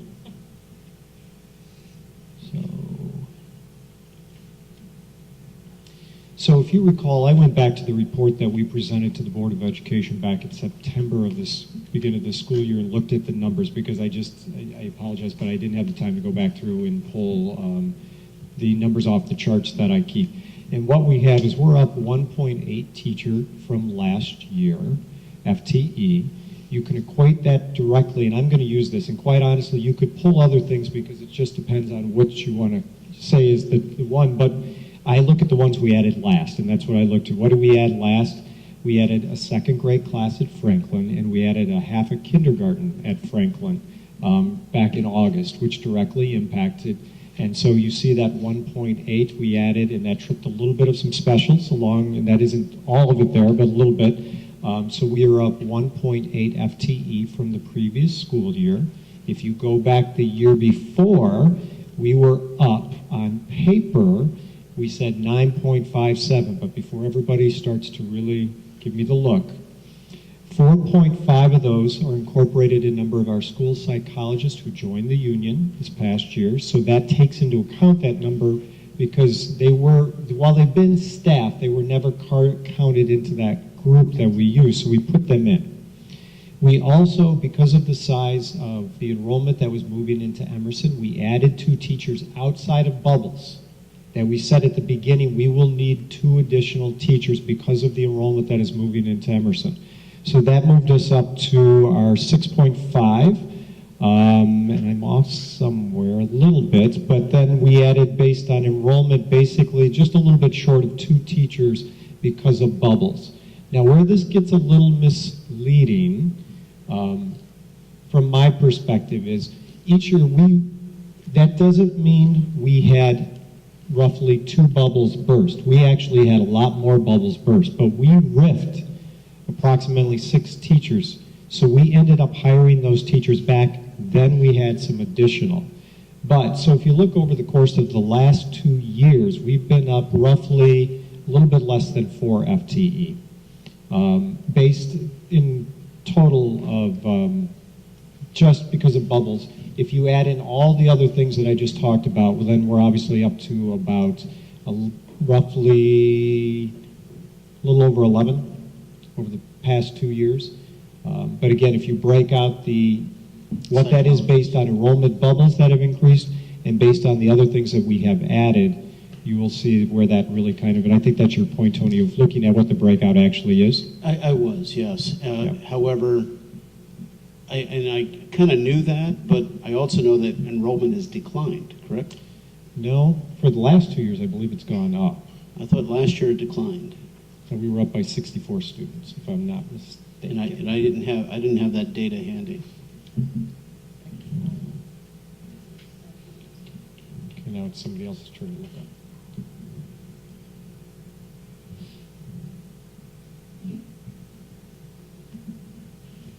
So Joel, just to go over what you just mentioned, this year we're up 1.8. Last year we're up about 2. Based on enrollment. Enrollment, right.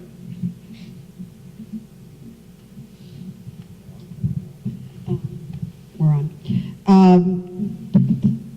The enrollment for last year was 43, it's the 6-day enrollment, 4326, and this year was 4383. So we had a slight increase. Thank you.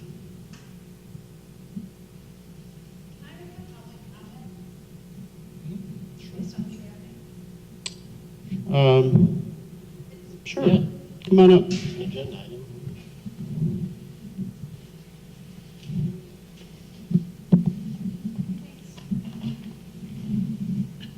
My name is Linda Eichinger. I'm a teacher at Emerson School, and I just like to know what's going on, so I came tonight. But then I listened to the earlier comments, and then I've been doing some math because that's what I like to do. And I see where I heard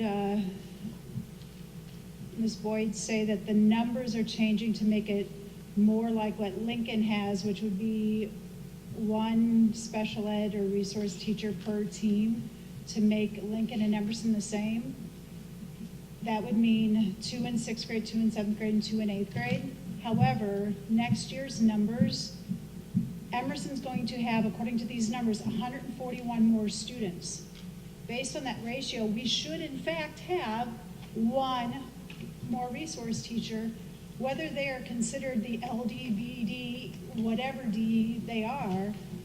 Our kids need that, and it's right for them to have that support in whatever fashion it is, whether it's called that kind of room or not.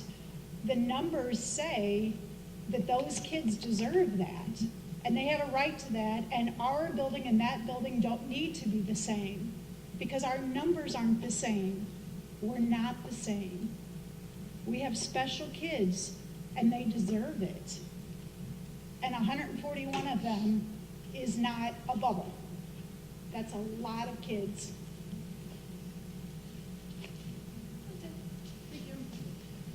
Thank you.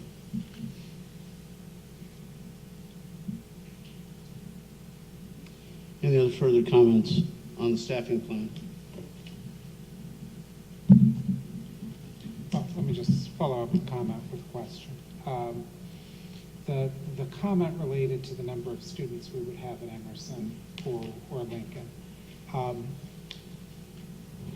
What I see in the staffing report is I see kind of a fixed, we're definitely going to add a technologist. We're going to add an ELL teacher, kind of fixed independent of enrollment. And then we have the bubble section of the staffing report, which are classroom teachers designed to go up or down, depending on how many kids we have. So the public comment was about the idea that we would have additional kids at Emerson. Additional kids means additional need for resource teachers. That's not really a category that we consider in the staffing report. So I guess my question is, if we do have additional kids coming in at Emerson that's higher than the number we have right now, how will you assign resource teachers to that?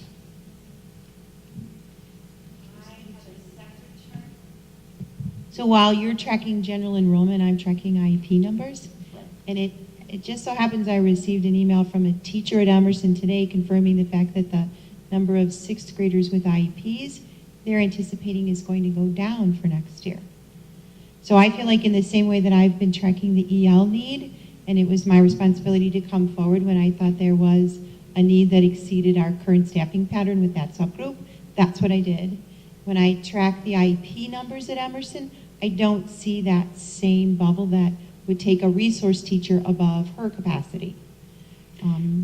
And if that changed, I would let's come say to in May, after we've approved the staffing report, you find out there are going to be 30 more IEPs at Emerson. Would you still be able to hire those teachers even if we approve tonight's staffing report? Yeah, I think I would return. Yes. Okay. And let you know that I had a different set of data, and then I would make a request. Yeah, like I said, it even goes to question in my mind was, I guess, what's the purpose of approving the staff report? Because really the true approval is when we have the personnel report for hiring people, right?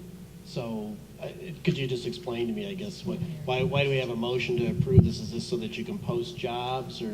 It plays two factors. One is for our budgeting purposes, and I would defer to Becky on that one if she wants to comment at all, or if she just wants to leave it at that point. There you go. I would say that it does another factor for us. We look at the fact of this time of year when we're going to be needing to look at the fact of our reduction in force that will be coming back to the board, or if we need to come back to the board and look at those approvals. We have deadlines that we need to meet on those, and we need to have ideas where we're going and what we're going to be doing as far as that staffing. Otherwise, if we're wrong, we may end up being with extra staff that we don't need. And I would say the other thing is, in a staffing thing, and the comment that Jane made I think is absolutely true. A staffing document to some degree is a living document like anything else, as a budget report or something like that. It does change. I made a comment, I was talking to one of the staff members before who said, I won't be able to, could you go over this with me tomorrow because I can't stay? And I said, absolutely, give me a call. And I said, but please understand, we'll go over things. And that doesn't mean that 2 months from now, it may not look different. I said, because we may have a lot of factors that change between now and then. So this is what it looks like at our snapshot now. But that does not mean, and I think Jane's point is critical, we may not get any of these bubbles that burst. Maybe we get this many, maybe we get more. We could get all kinds of students that could move in. We could get all kinds of students that could move in with all kinds of different needs, that we may need to come back to the board and say, listen, whatever we presented in February is not accurate because of A, B, C, D, and we need to go in a different direction. That's our responsibility as administrators, to not be locked into one thing that would not service our students and our teachers well. Makes sense. Thanks. It's kind of like making a budget and having a little contingency built in, right? Yeah. Projection. MJ's sitting up here. Did you want her to go through any of the, was what you put together clear in terms of her recommendation? Any questions of MJ? No? Would you like to say any comments? Good. All right, if that's the case, any further questions? And if there are none, let's move ahead with the staffing plan. We'll need a motion.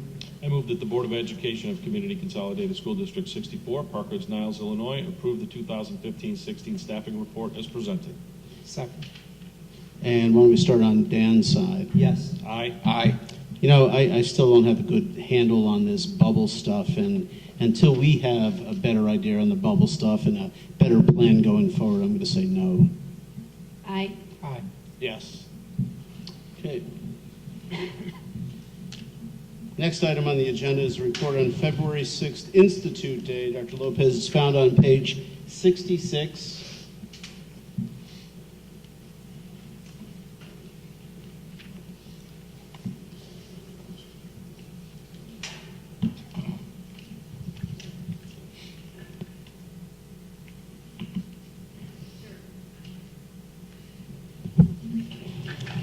You weren't cold back there at all, were you? Should have worn my coat up so we could demonstrate how we're saving on the heat. Huh? Well, in your board packet tonight is a memo that's related to our February 6th Institute Day. And as a district, we actually sponsor 3 full-day Institute Days over the course of the school year. One occurs at the start of the school year, which is district planned, and 2 others occur during the school year, one in November and one in February. And on these Institute Days, it's really the teacher leaders in the Department for Student Learning who plan our professional development activities. And we design professional development for over 31 teams. The professional development is typically facilitated by either our curriculum specialists, our department chairpersons, our instructional technology coaches, our library information specialists, or members of various steering committees.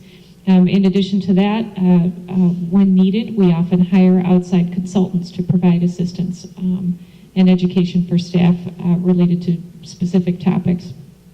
On February 6th, we had teams engaged in a number of different activities, and in talking with Dr. Hines, we thought it might be appropriate to share some of those things more explicitly than we have in the past.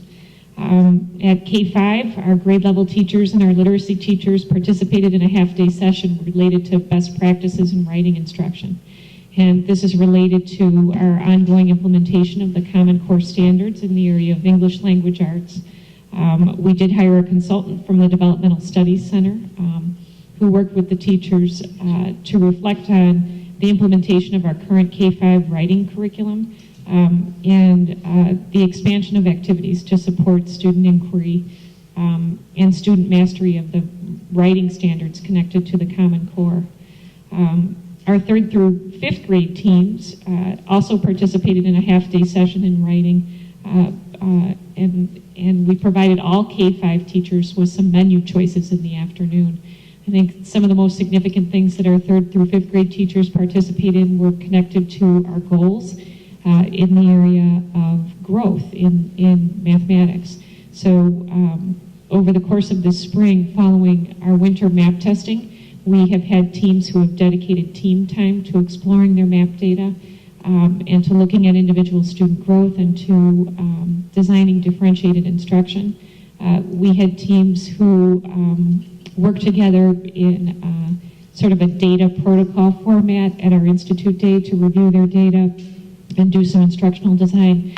And we also had a consultant from, her name is Kristen Clegg, and she worked with us originally when we began exploring and implementing the Common Core standards in math, come out and work with teams to explore the progression of fractions over those grade levels, which is the most significant concept at the intermediate level that the kids begin to work with. At the middle school level, in different subject areas, our department chairs collaborated with our instructional technology coaches to design menu choices connected to the implementation of the Common Core standards with support and our priority standards with the support of technology.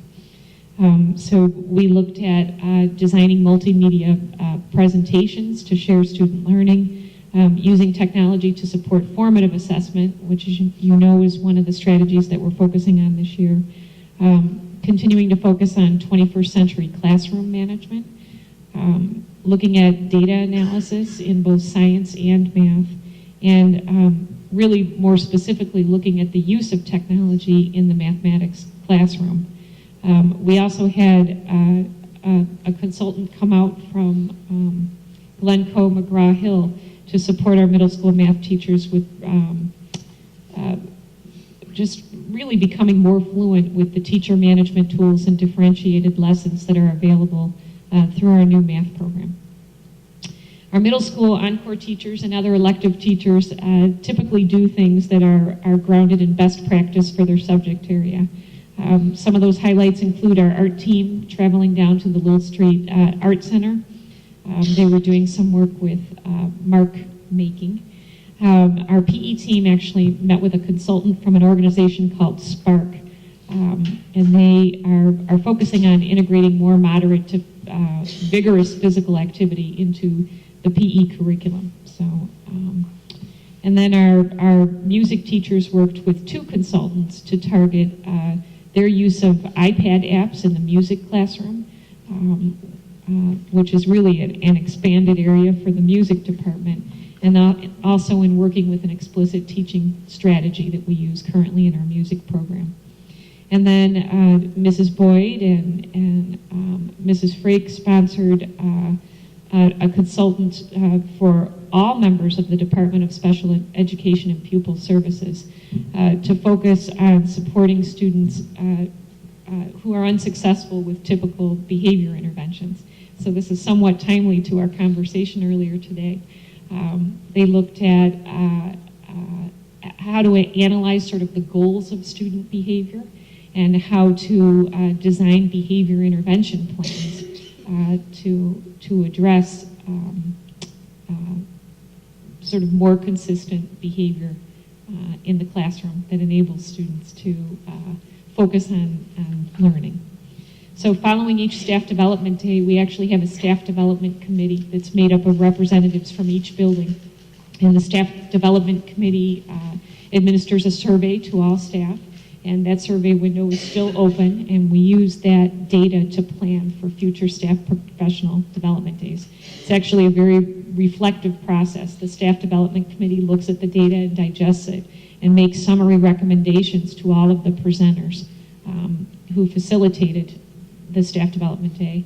And then as a curriculum team, we sit and pick apart the data and make some decisions about where we should go next. So the questions are not only about the consumption of professional development on that day, but what people believe their next step is for learning more about the topic that they focused on. So it identifies not only sort of their productivity and satisfaction with events on that day, but also their needs for future professional development.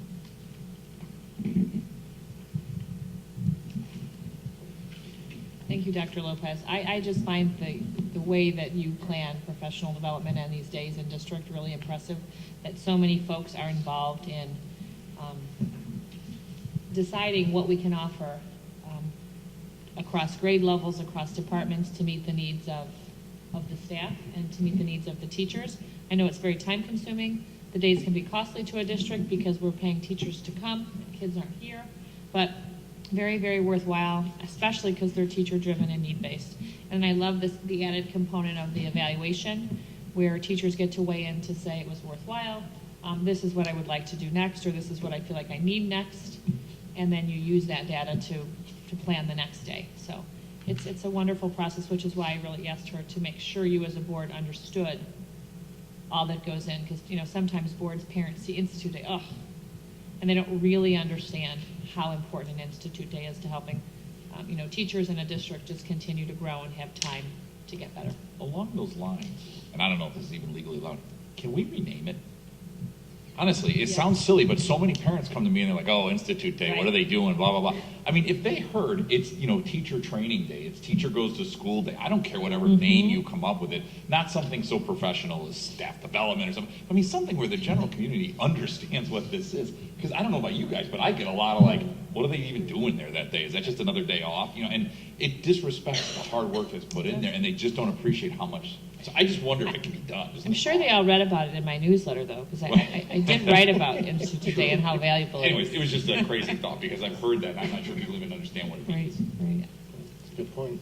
It might be something that we want to address in a future newsletter in more detail, too. Just curious. We could potentially take a portion of your memo and shape it for repurpose it for the March newsletter. Two thoughts. One, the survey that gets done and the results that come back from that survey, do you feel that there needs to be a model where there's more direct input from the staff? Because from what I understand, the survey of the staff goes to the committee makes the recommendations, and things get lost in translation sometimes. Do you think that you're getting in your planning for these things, is there enough representation of what people want? Well, people are really transparent about what they want and more transparent about what they don't want. So we're lucky that people feel comfortable enough to share sometimes very strong opinions about the things that they've participated in. And I sort of, we have the staff development committee, which is one committee that consumes the data. But we also have other committees that look at the data. We have a math steering committee and an ELA steering committee, and the curriculum team as a separate committee looks at the data. So we don't typically just look at it through one lens. And then in designing the next professional development day, it's our goal to share what feedback the professional development day is based on. So in other words, you're confident that the desires are getting met? I am, and every once in a while we'll have something where we had connected with a consultant and we thought it was going to be a great session, and it was a little bit off the mark, and we take that into consideration for planning future sessions. Gotcha. And during the session we try to turn it around too. And my final thought was, this whole report was based on Early Release Wednesday and Staff Development Day. From what you said, there's 3 staff development days over the course of a year, and I suspect that those are mandatory attendance days, correct? Yes, that are Okay. those are the 3 that are district designed, yes. Now, how do those 3 days differ from Early Release Wednesday? Are those participations mandatory? Are they not? Please talk about that aspect of it, because I think I got a much better idea of these 3 staff development days, but I still have a void on this Early Release Wednesday. Sure. Well, contractually, right, attendance is expected at all professional development activities that occur during the school year, whether they're on our teacher training days or whether they're on our early release Wednesdays. Our staff development days, our teacher training days, are specifically district directed and collaboratively designed, right? So they can be based on our district goals and then mapped out with input from teachers. Our early release Wednesdays contractually actually follow a format that was agreed upon when the last contract was negotiated. And so there are a rotating set of activities that occur on those days. And those activities include building meetings, opportunities for teams to participate in grade level problem solving or team meetings, QIT directed staff development. So at each building, there is a quality improvement team that supports the school with implementing district-wide and school-wide goals. And then there are district-directed Wednesdays, where again, the team of people that I described in this memo are designing professional development. There's a day that's called teacher-directed collaboration, where teachers are identifying topics to explore. And that's a more of a teacher-directed component. And then there's a day that happens probably 2 or 3 times a year that's called self-directed day. So these early release Wednesdays, they cover different areas. Mm-hmm. Not everybody is expected to go to every one of those. Is that the idea? Well, the activity for the day rotates. So for example, on the first Wednesday of the month, it's always a building meeting, and everybody is expected to attend their building meeting. On the second Wednesday of the month, it's either grade level problem solving or a team meeting at the K-5 level. And then at the middle school level, it's either a district department meeting or a building department meeting, right? And then the next Wednesday, it rotates to a different activity, and the next Wednesday, it rotates to a different activity. QIT directed or district directed, and then another building meeting, and then I think self-directed. So I'm making it sound more complex than it is. I can tell by the looks on everyone's faces that I'm doing a very poor job of explaining this. No, I think I got the idea. The topics rotate, but everybody's expected to attend. Yes, exactly. What I don't understand is when we had a discussion on technology about 2 years ago, the concern was, how are we going to get our staff up to speed in utilizing technology? We can provide them with computers, but they have to be comfortable using these computers, right? So the concept was staff support. And one of the things that was mentioned was early release Wednesdays, and yet we were told that attendance at these things averaged around 30%, 33%. And I pretty much remember that statistic, and that kind of put a little bug in my head, and I didn't understand. Now, this was, again, about 2 years ago. I understand that.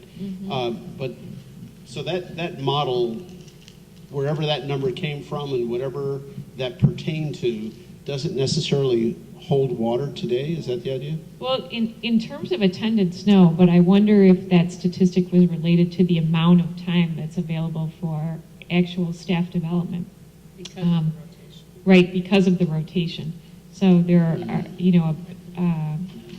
district-directed staff development Wednesdays happen on that rotating schedule 4 to 5 times per year. And when you add that up, right, it ends up being a limited number of hours. So maybe 6 hours or 7 hours. I recall something different, but I may be wrong. But so anyway, the model today is different topics folks are expected to attend, and you have a whole potpourri of offerings from local to district-wide to everything specific. So I get it. That helps me. Okay. Thank you. Should we jump to the net? Sure. Okay. Next is a topic that I had, actually Scott and I at the agenda meeting had spoken to Dr. Heinz about. I have recently been intimately involved with the internet. As you know, we've had now not quite Sounds like an a Al year. Gore comment or Yeah, I something. was going to say, Tony, are you claiming you invented it? Yeah, no, only a small part of it. But I've spent a lot of time on our district website recently, just perusing it, going through a few videos, and I've come across some things. And anyway, I said, this might be a good time to do a 360 or see where we're going or what's been done or what's the overall plan for web development. And Scott, you've had some experience with this kind of format. Could you share that perhaps? Yeah, I mean, I just think in the memo is very good. MJ, I don't know if you want to come up and talk about it, but I think it's a good idea that we do a look back and we take a look at what we've done, what's worked this last year, what hasn't. It's always helpful, and to survey people to find out what they're finding useful and what they're not finding useful. And then to make a plan for the next year or the next 2 years so that it can continue to develop. And although you may not do it with the frequency of once a year, once it's a little more stable, you're always wanting it to change. You're always going to do it, in terms of surveying or communities like that. But I do think periodically, if this website is going to be of use to the community, we ought to be doing something like this, whether it's every other or third year once we kind of get past the first 2-3 years where we're getting it off the ground. So yeah, I think it's tremendously beneficial. It's always worked where I have in the private sector. I imagine it would work effectively here too. And I certainly read the report that the team has put together, and it's very accurate. But as Scott said, we need to kind of step outside the box a little bit and look at it, and with fresh eyes, almost, so to speak. I mean, more than just us looking at it. I'd almost recommend, not almost, I am recommending that if anybody else agrees with us, to form a committee to, 1 or 2 board members, some staff members, some community members, to really just stop and just take a look at this thing and see if it's what we want in presentation and content and everything else that goes with it. The one thing that I would like to see, and the board has mentioned it, is more direct access to finance and financial data. Easier access, if you will. I was looking even today, I mean, there's having, you can almost move the Board of Ed underneath the departments and free up a whole heading that would just say nothing but finance and go directly to that. I'm just talking off the top of my head on that one, but the bottom line is people in the community continue to talk about finances, what's being important and what they want to find. We just, again, at this forum that Bob and I were at, folks were talking about finance left and right, and one of the comments that came up was having finance more accessible on the internet. And I go to this thing and I look around and I play with it. There's got to be a more direct one-button approach to get to the data than going through a couple of different screens. So I don't know if I have I know I don't have all the answers, but I think that if we got a representative group just to look at this, might make some recommendations to improve the presentation to the community. That's where I'm going with this. And I would have to agree that maybe pulling together a working committee to gather what our needs are for communication. So let's nail down what is it about finance that people want to know about and have constant information about, and what more do people want to hear about, And then looking at it from a big picture standpoint, because we also do send out newsletters and we send out mailers and we, so. Not the only way we communicate. Right. And as much as we can draw people to the web, there are other means that we do try to communicate, because not everyone wants to go to the web or has the means to go to the web or would rather have something on their phones or more towards a mobile device or even an app or, so there's all sorts of things that we can start to dive into once we assess what it is exactly that, or even gather a generalization about what kind of information people would like to have. And a working committee is a great idea to be able to do that and hear from folks. Now, American Eagle, when that survey went out, that was one of the things that was fleshed out or was asked that the survey be able to produce, correct? The work that American Eagle did in terms of what people wanted for our website, what were some of the top items in terms of ease of use, functionality, look, searchability. Mm-hmm. All of those that are enumerated in the memo. In their memo. Right. The two or three things that just came out to me, because I think this is excellent and I really appreciate it, but the two or three things that just grabbed my attention, and I'll just mention them to the group, is that original team. If we do form another committee, I'd like to see as many members of that original team on it as possible, as well as some others too, but because of the fact that they were the ones who have the first-hand knowledge. But the one thing I didn't see in there was, and maybe I missed it, which is entirely possible, was the word of a survey going out, because one of the things that I do think would be really, we can judge as a team how we think it met the requirements. I'd like to hear someone other than the administration tell us whether they met the requirements or not. So I really would like to get that done. And the other thing is, and this is just me being cranky and my little bugaboo, but that dashboard, I'm really looking for a date. I will have requirements by date X and it will be up and running by January 1 next year. We have from now at least a year. That was pushed to phase 2 because it was so complicated, and now here we are 7 months later with a much better website. But I don't think we can just say, well, let's kind of, like the wording was researching into adding a dashboard. I guess it's not. I guess as one board member, I know there was board things. I don't think it's a research if we should have one. I think I want one, and I'd want one soon. So I guess what I'm saying is if we could maybe firm that up, maybe include a survey and get some members from the original team to a small committee. It doesn't have to be a 7-month committee, but just a quick, let's look at those requirements. Let's survey people whether we got them. Let's see what else they need, and then give ourselves a real report card on the website. If I may, 2 things. So I agree that we can form this committee. Survey participation has been low. Yeah. With the 5E, we're about to send out a strategic planning survey. My fingers and toes are crossed that we're going to have a high level of folks that are going to actually respond to the survey. And then we'll survey them again. I don't know how much information we're going to get. We'll do the survey and we'll go from there. In terms of a dashboard, when you read my mid-year site update, there's a link, a model that we're looking into. Mm-hmm. But we definitely are going to need to have either a small subcommittee to really dig into a dashboard, because MJ and I have had a number of meetings. MJ and Allison have done some research. Mm-hmm. We've been looking at other districts that have a more agile dashboard from a financial perspective. And we're going to need direction, because they all take a different bend, and most of them are a little more static than you would believe. Yes. Static, right. What do you mean static? The numbers aren't turning over and changing as quickly as I think this board is hoping It's not to really see. in real time. Right. It's in reported time. Right. Right. But we close out a month once a month. Yeah, and we get updates on where we are, at least from the monthly.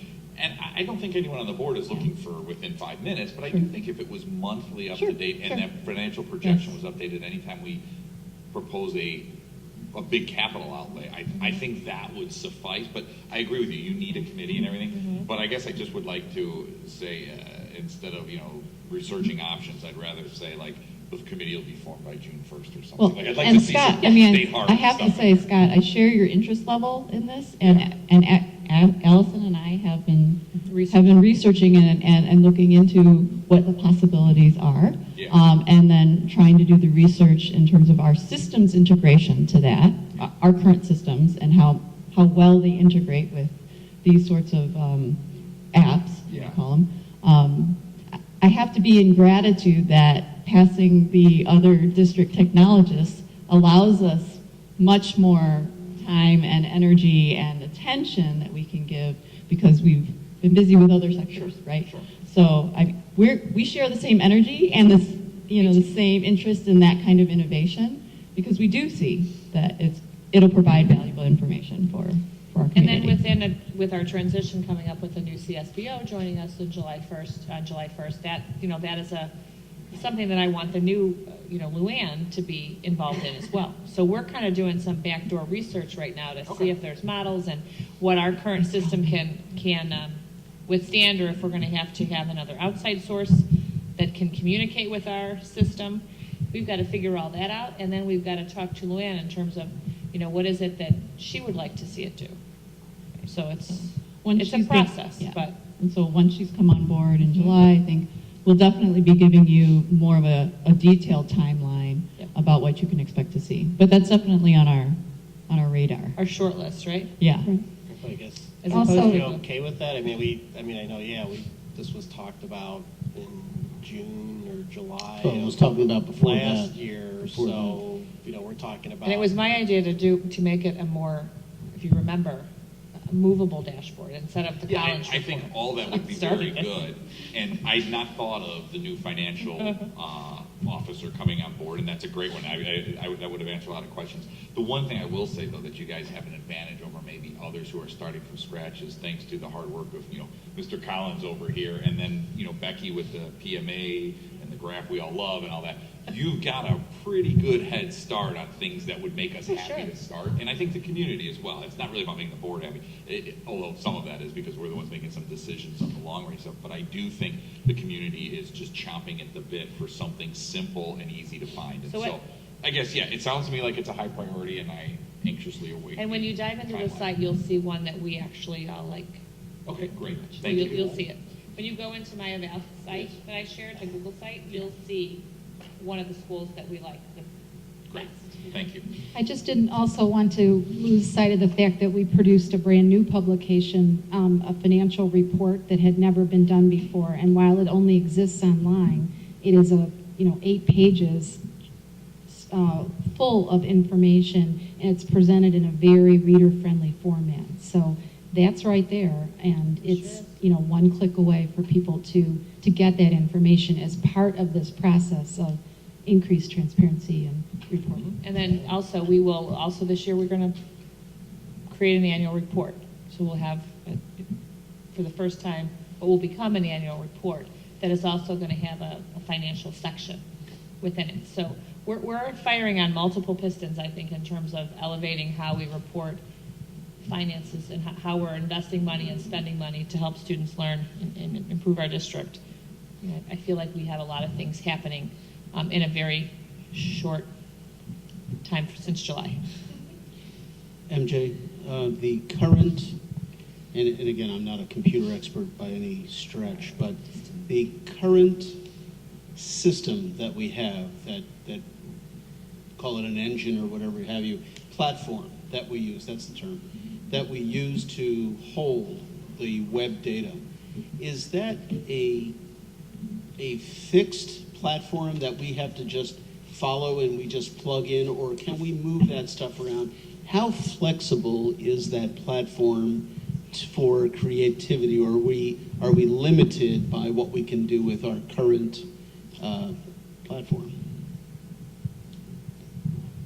Well, I'm going to handle that on 2 different levels. In terms of the design and the user interface design, there was a great amount of work that was done in preparing that, and that's pretty much driven by style sheets and templates and things that actually are the meat of the site. Okay. As far as functionality and features, that is a development thing. So additional modules can be added to add or enhance different things that the actual website infrastructure is based on. So is there room to grow and room for development? Sure. Yeah, with the cost though, because this is hosted by Campus Suites, so we would need to work with them as they are our web hosting site. Okay. I just wanted to know, how much we have to operate within a constraint, or if we have that flexibility to maneuver things around. We have flexibility in terms of what we want to further develop. I think with the web, you juggle constraints. There are limitations to web technology as well. And so in our continued conversations with Campus Suite and in finding out what our needs might be and how we want to grow in our web presence, those are just continuing conversations that we can evolve in. And I know I've spoken with Allison a little bit on the videos, being able to, when you look at a video, there's an agenda underneath, and being able to go to an item on the agenda and go right to the video would be very helpful. Fine-tuning the cursor would be very helpful, and there's some problems associated with that, I understand. Hopefully we can find a resolution to that. And that needs to be separate because that's in the video production and not necessarily off of our content management system. Yeah, I understand. Our conversation was that's all part of. Well, it's part of the video production part. Yeah. So how many more hours and time that we want to start to spend in video production? That's going to be a key factor. Because right now what happens is Bernadette goes through the video and marks the time. And then she puts those links on the page where there's time to the left and then what the video link is. That's done manually. It takes several hours after each meeting to have that done. Our web, it's my understanding, host, we don't have the capability to link back from the time directly to the and video that link. wouldn't be provided by our web host. That's really in video, that's in our broadcast video production. So that's a whole other area, that really can involve a extended amount of time, depending on how intricate and complex you want to get. Okay. So we'll put some thought to a committee and how we'll structure that and the timing of it. And get back to it. Okay. Thank you. Thanks. Next item was revised projections on page 71, but in lieu of the conversation that we've already had, I'm wondering if that conversation on projection should best be delayed till perhaps the next meeting?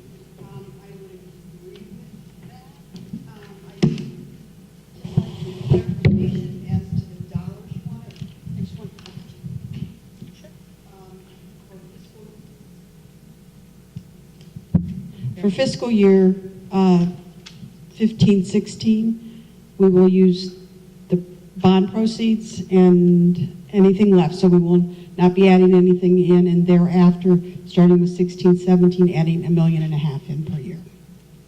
Was that the historic amounts that had been utilized?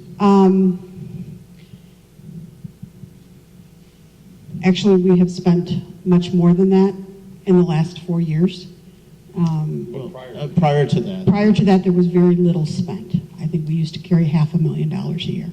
Hence the problems The problems that we currently have. Correct. Exactly.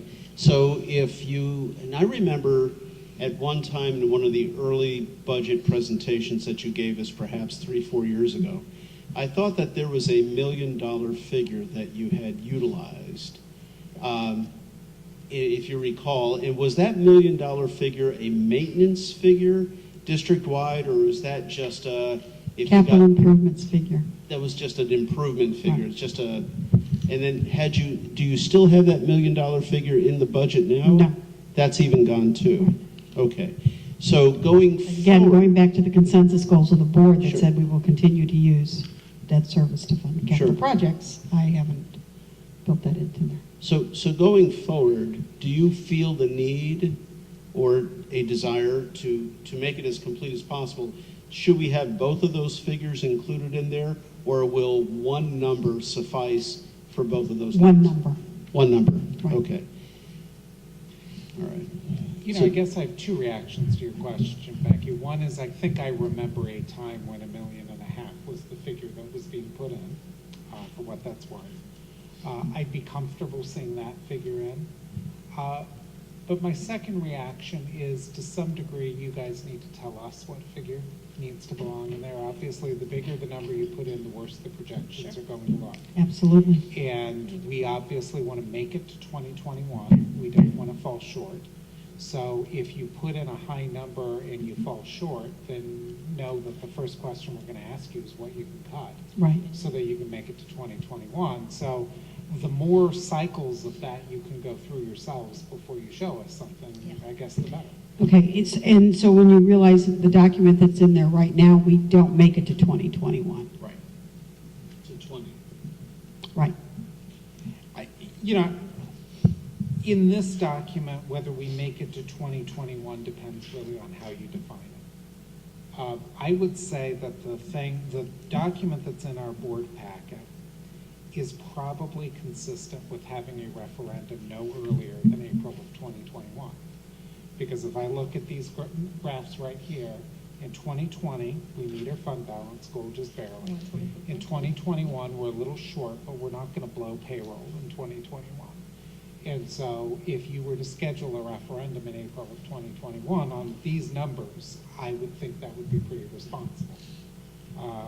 If it got a lot worse than this, I might say that you wouldn't make it through the end of 2021 without blowing payroll. So to some degree, whether you make it or not is open to interpretation. I think it's more than just, are you failing to meet the board goal? Of days cash on hand? Yeah, days cash on hand. Like, for instance, if you're really going to have a referendum in a particular year, I would imagine that by definition you are not meeting the board goal. Because if you try to go to the community and say, hey, I need more money, otherwise I won't meet this board goal, they're not going to give that to you. Well, and typically what your community asks you is, what have you done in the recent past to implement cost controls? And evaluating your programs to see what kind of reductions you can make. Right. So for what it's worth, I don't think the numbers in front of us were particularly bad if 2021 is really our goal. However, once you start putting stuff in, they're going to get worse. Okay. So, We're pulling $1.5 million a year. It will make It's going to change your. You probably will make it, I think the number in here for fiscal year 2021 of 85.8 days, your 2019-20 might look something like that. yeah. So anyway, one board member's view, my view would be put in a number that you guys think is appropriate, recognizing that there's not a lot of money to be had. We'll have to play with scenarios. Right. All right. Okay. Next item is consent agenda on page 89.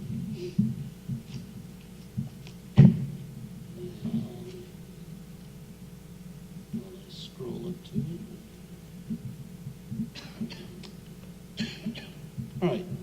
Any discussion on consent agenda?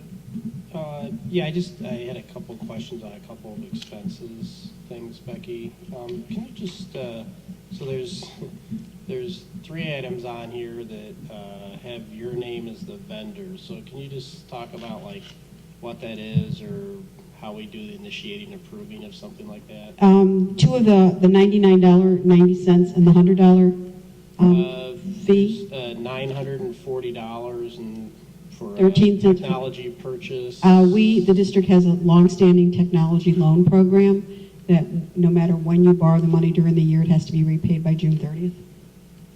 So that's in compliance with that. There's payroll reductions to pay the board back. Oh, okay. So, so what is that? I guess We have a technology loan program to all staff in the district. Okay. And the condition of the board giving you an interest-free loan, basically, is that it's paid for before the end of the fiscal year. So if you do this in July, you have 26 paychecks to pay it. If you do it in January, you have 13 checks to pay it back. So Okay.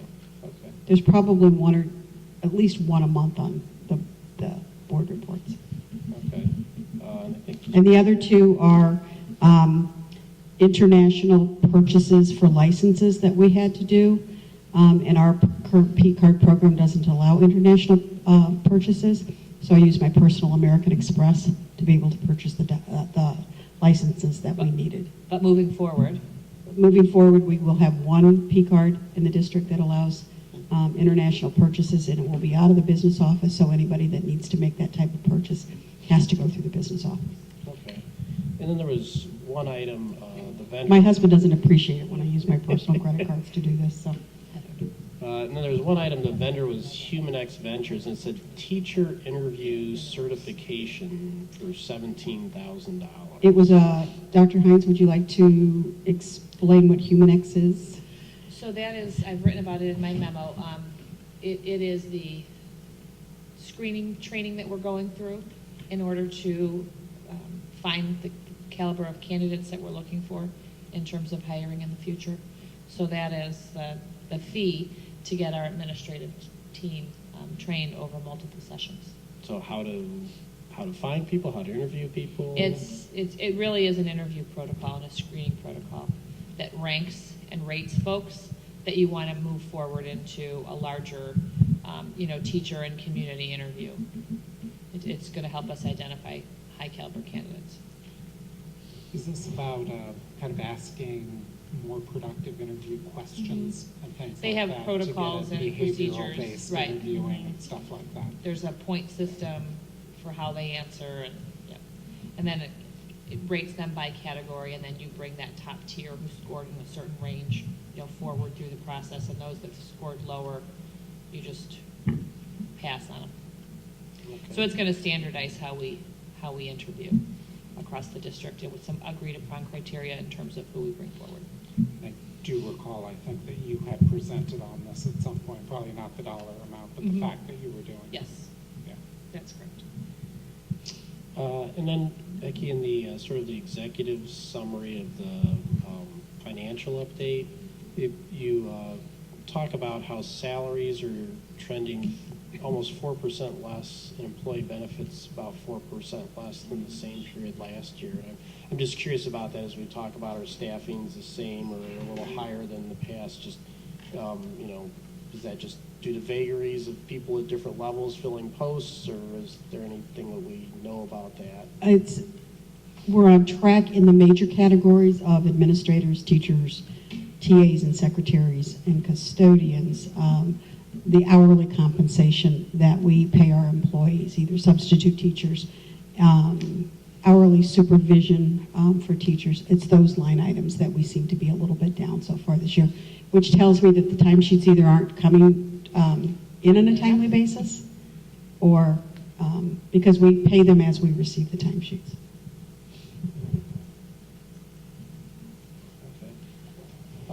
And then on the sort of our summary of revenues, as I was looking at, which is showing about our extended daycare, so it's revenues, are way ahead of what our budget was. And I'm just curious why that is. Our extended day fees, we have more children than we had anticipated last year when we adopted the budget, and so the fees are reflective of that. So extended day, is that just kindergarten? It's AM, PM kindergarten daycare. Okay. Okay. And I think that's probably it for questions I had on that. And I guess just another question about the document from the treasurer that shows like the bonds. That when I look at that document, and the report shows it shows a summary of investments, and it shows an instrument. It says like number of days held, but that's like a number of days if you held it to maturity. And I don't know what value we get out of. I'm just thinking about a couple of columns in that report. That one, so it tells us how many days if from the day you bought it till the day it matures, even though you might only be a tenth of the way there, and also the interest earned seems to be the interest earned that you'll experience across the entire life of that investment. So I'm wondering, why we're getting that information if we really haven't earned that income. We'll only earn it if we hold it until maturity. It's just showing you what you'll have in the future, and it's a standard report that comes out of the treasurer's office. I can ask them if there are other reports they can provide us. Okay, yeah. It's a report that's been coming to this board prior to my getting here. So if there's other information that you want, or there's information that you don't want on that report, then we can modify that. Okay, thank you. Becky, I had shared Bob's concern on page 114 about salary and benefits, so I appreciate your explanation. But on page 116, I caught my breath when I saw all the areas were in red, and I realized that it was a statement of position. Right. How does the statement of position differ from the budget? This is our cash position, so it looks at our fund balance on our actual revenues received and our actual expenses made just from a cash basis. It makes no budget comparisons on this sheet. So according to that sheet, though, we're overspent in all categories. We're Is that- overspent. We have an excess of revenues or deficit of revenues in the particular fund. And on the first page of the report, it says under revenues that until we start collecting the early taxes, which we got our first payment last Thursday, we will continue to show. This is very common at this time of the year that we have, or our expenses exceed our revenues. So in a situation like this, or let's say if the county waited another 3 weeks to make a payment, would you therefore have to go into the bank and draw some of that money out? We would use, we have a working cash fund. Yeah. You can see that it has a balance of $14 million sitting there, and that's our internal savings account. And we use, if we have an actual cash deficit, so the last column says cash and investment balance as of January 2015. If any one of those numbers were negative, we would be making an internal loan from the working cash fund to that particular fund so that we wouldn't have a deficit. We wouldn't be deficit spending in any fund. And therefore, so everybody looking at home on the video, so when the check does come in from Cook County, you replenish those figures as best you can. We distributed according to the way we levied and the funds that it was levied against. Sure. So we have deposited to the appropriate fund. Okay, thanks. Go ahead. Oh, and Becky, moving farther ahead, with the Arbor does the food service at the Correct. middle school, so I saw that they were saying that they would provide their service for no increase in percentage for administrative costs and management fees. I was just curious, does so obviously there's, is the food cost for the programs, is that sort of entirely borne by the students? Yes. Okay, thank you. And this is the second year in a row that they've offered a 0% increase. Is hot lunch program mandatory by the state of Illinois? No. Although by applying for Title I funds, we will have to do school lunch, will we not? I don't have an answer for that, Mr. Heidi. No. Okay, that's not true. Okay, so if we're not mandated, and yet it costs us money in this day and age, why do we have a hot lunch program? Well, if you look at the revenue to the lunch program versus the expense, we actually show a slight profit in that area. Including the administrative costs? Absolutely. For what it's worth, probably, because this is the last time I will get to have this small rant. I, as an annual matter, try to have a rant every time you renew the food service contract. One of these days, we do need to look more in depth at our food service. It seems like an afterthought. It's at our middle schools, our elementary schools are truly a Band-Aid of pizza days and hot dog days and stuff that we really ought not to be feeding our kids constantly. And our middle school lunches are really not much better. After you look at the, kind of not so great food and everybody ends up with a cookie and, maybe a couple bits of iceberg lettuce and stuff like that from the middle schools. It would be nice to move away from the kind of very institutionalized hot lunch program where all you can do is microwave something or bake something in a giant pan that gets pre-made somewhere else. It has never seemed to be the time to really open that up, and so we renew our food service people.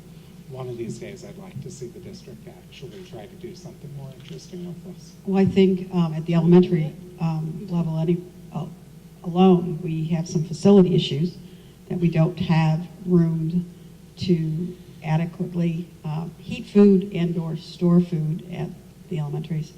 And so I think as we go through the facility master plan, that will be an assessment if we wanted to do that. What would it take? Well, to do that? and that's a good point, and maybe that ought to be the way that I phrase whatever request is that as we look at educational adequacy, perhaps wellness ought to be part of the education whose adequacy we are assessing.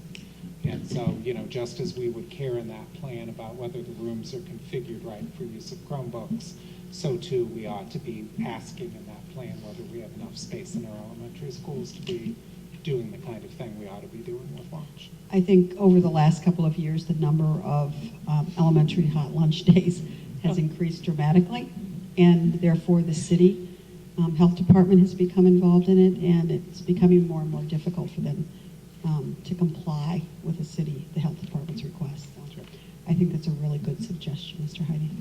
That's the last time I get to make this rant, so I figured I ought to make it count. And if I can, at our last design team meeting that we had last Thursday, that was a topic, was that exact one. I guess last question, Becky, I saw the report in there about the student fees, and I was just wondering, have we received any fees from the collection agency that we've referred these folks to? It went to the collection agency at the end of January, and I don't think Something very new then. Okay, thank you. Any further questions on the consent agenda? If not, how about a motion? I move that the Board of Education of Community Consolidated School District 64, Park Ridge, Niles, Illinois, approve the consent agenda of February 23rd, 2015, which includes the personnel report, bills, payroll, benefits, approval of financial update for the period ending January 31st, 2015, approval middle school food service contract extension for arbor management, and destruction of audio closed minutes, of which there are none. Is there a second? Second. Thank you, John. Starting with Dan. Aye. Aye. Aye. Yes. Aye. Aye. Yes. Okay, page 55, approval of minutes.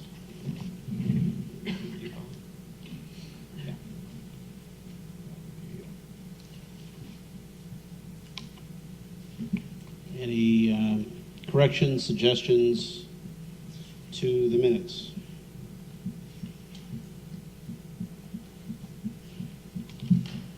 Five separate dates.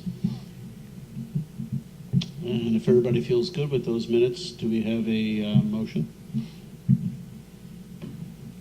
I move that the Board of Education of Community Consolidated School District 64, Park Ridge, Niles, Illinois, approve the minutes from the closed session on February 9th and January 26, 2015, Committee of the Whole, Finance on February 9th, 2015, special board meeting on February 9th, 2015, and regular board meeting on January 26, 2015. Second? Second. All right, Bob? Yes. Aye. Aye. Yes. Aye. Aye. Aye. Okay. Dr. Hines? Sure. Board member liaison report, I will give that. We had an insurance committee meeting last week where District 64 insurance committee members met with three representatives from Gallagher. They provided us with an overview of our current status on our healthcare insurance plan and provided some preliminary cost estimates for the 15-16 school year. Cost estimates for the PPO at this point, it looks as though they may go up at about a rate of 2.6%, with HMO rates going up about 6.7%. But that is just preliminary for a final review rate in April. Anything else to add, Becky? Okay. Next would be the ELF, Educational Learning Foundation meeting. Casino night, the figures are between $25,000 and $30,000 raised. The March 1st grant application for those monies is approaching, and I know the schools are working on what they're wishing and hoping for, and they're putting their grant applications in. ELF is talking about a May 16th Arlington Heights run, and getting as many community members involved and kids involved in that run as possible. They're also looking at the possibility of doing a Pickwick fundraiser, and that is just something that they're working through with the owners of Pickwick. So that is the ELF meeting report, and the PTA president meeting was today. Scott Mackel provided an overview of the health, life, safety, as well as master facility planning process. The schools did their reports about the many things they have going on and the ways in which PTAs and PTOs are supporting their schools. Carolyn provided an ELF update. Dr. Lopez came in and talked about Park and kind of gave them a preview of the Parent University night that took place tonight. Strategic planning update was provided for the presidents. Talked about summer school and how we're going to full online registration, and there were cheers. They were very happy to hear that. We also did talk about Franklin and Emerson being our summer school sites for the year. And lastly, we kind of floated the re-verification and residency process forward to the group and live to tell the tale. So they seem okay with it. Yeah, thanks. And I think Tony and I also went to the ELF meeting that was held this past month, and it was a really good meeting. I think one of the things that we heard that I know, Tony, I think you forwarded on to administration was they had expressed some concerns about the school buses and and these are just observations of school buses with not a lot of children on them, and wondering, how efficiently the district is really using the school bus routes and everything. So I think that was something I know we were, so they were looking for, I think, if we had any input as to why that was. I think we just talked about, obviously, we were in the first year of working with this company, that we've added some routes, but they talked about really some existing routes that, perhaps there were many students signed up for, but very few actually getting on the bus. Yeah, Bob and I have done 2 of these board outreach. The first one was with Field. The second one has been with the ELF group. And in both instances, they raised some very good questions. The first one at Field was, why can't the district actually contribute to some of the playground equipment? Reported that back to the board, and at some point, perhaps we will discuss that a little bit further. The second one with ELF, as Bob mentioned, they raised some very good and key insightful points about transportation, which spurred Bob on actually to inquire further about transportation issues. For instance, I wasn't aware that we had to provide transportation to the private schools, parochial schools here in Park Ridge. And Becky provided us with the actual language. And anyway, it's most folks don't understand that, and certainly I didn't understand that. So I had sent a couple of emails to administration asking for a more thorough discussion. I mean, after all, our costs in transportation this year are up $300,000 compared to last year. And I'd like to know, frankly, where that money's going, and making sure that it is squeezed as tight as it can, in other words. And certainly it's not tonight. I get that. But I was just going to say that you sent a information request about Scott and I, and we haven't had an opportunity. His assistant that does the actual routing has been sick for the last couple of days, so that we need to get together and start pulling that data for you. Of course. I suspect it'll take several weeks. But I appreciate getting on that, because any time that we have an expenditure of $300,000 or to that degree, I mean, it's significant enough that I think we should know more about it or have more background on it. When folks ask us at these meetings or on the street corner, I'd like to have that information to be able to come back to them and provide succinct answers. I can add that to the March agenda. That'd be great. Okay. That'd be great. I'd love to have that presentation. So while we're talking about financials and Becky's sitting here, should we talk about sort of an update on the TIF and the payment that we have not yet received from the city of Park Ridge? And thank you, Bob. That's a great idea. And at Dan's urging, Dr. Heinz and I had already discussed to have a public presentation on the TIF at the March meeting. And at Dan's urging, he suggested, why wait till March? Why not have an update now? And it makes all the sense in the world. There's nothing going on at this point in time that we can't speak about. So I asked Becky, and she's been a trooper and kind of cobbled together some things because this really is only in the last day or two. So up until now, can you provide us and the public a synopsis, if you will, of what's been going on and where we're at and what we're waiting on and really the status update and what we're looking forward to come March 23rd and March 25th? The saga for last year's payment of new property and new student in accordance with the TIF agreement was made at the end of June last year. And in an effort to assist the city, Mary Kalu from Maine Township High School District 207 and myself and Eris Dalianis met with several county people, and it took them a month or two to get us the database, but we got a database that was pretty comprehensive, and we shared that with the city. They continue to do their analysis, or as they continue to tell us, their due diligence in regards to the data that was given to them. Now, I will be the first to tell you that the spreadsheet we got from the county was rather confusing, and I'm not sure we could ever agree on what the new property numbers are as a result of that. And as you're aware, the city did pay this year on December 15th the new student payment in accordance with the current TIF agreement. The amount that we received was $215,791, and that represented the student data that we sent to them mid-October, about 15 days prior to when it was due, so that they could analyze that and make that payment.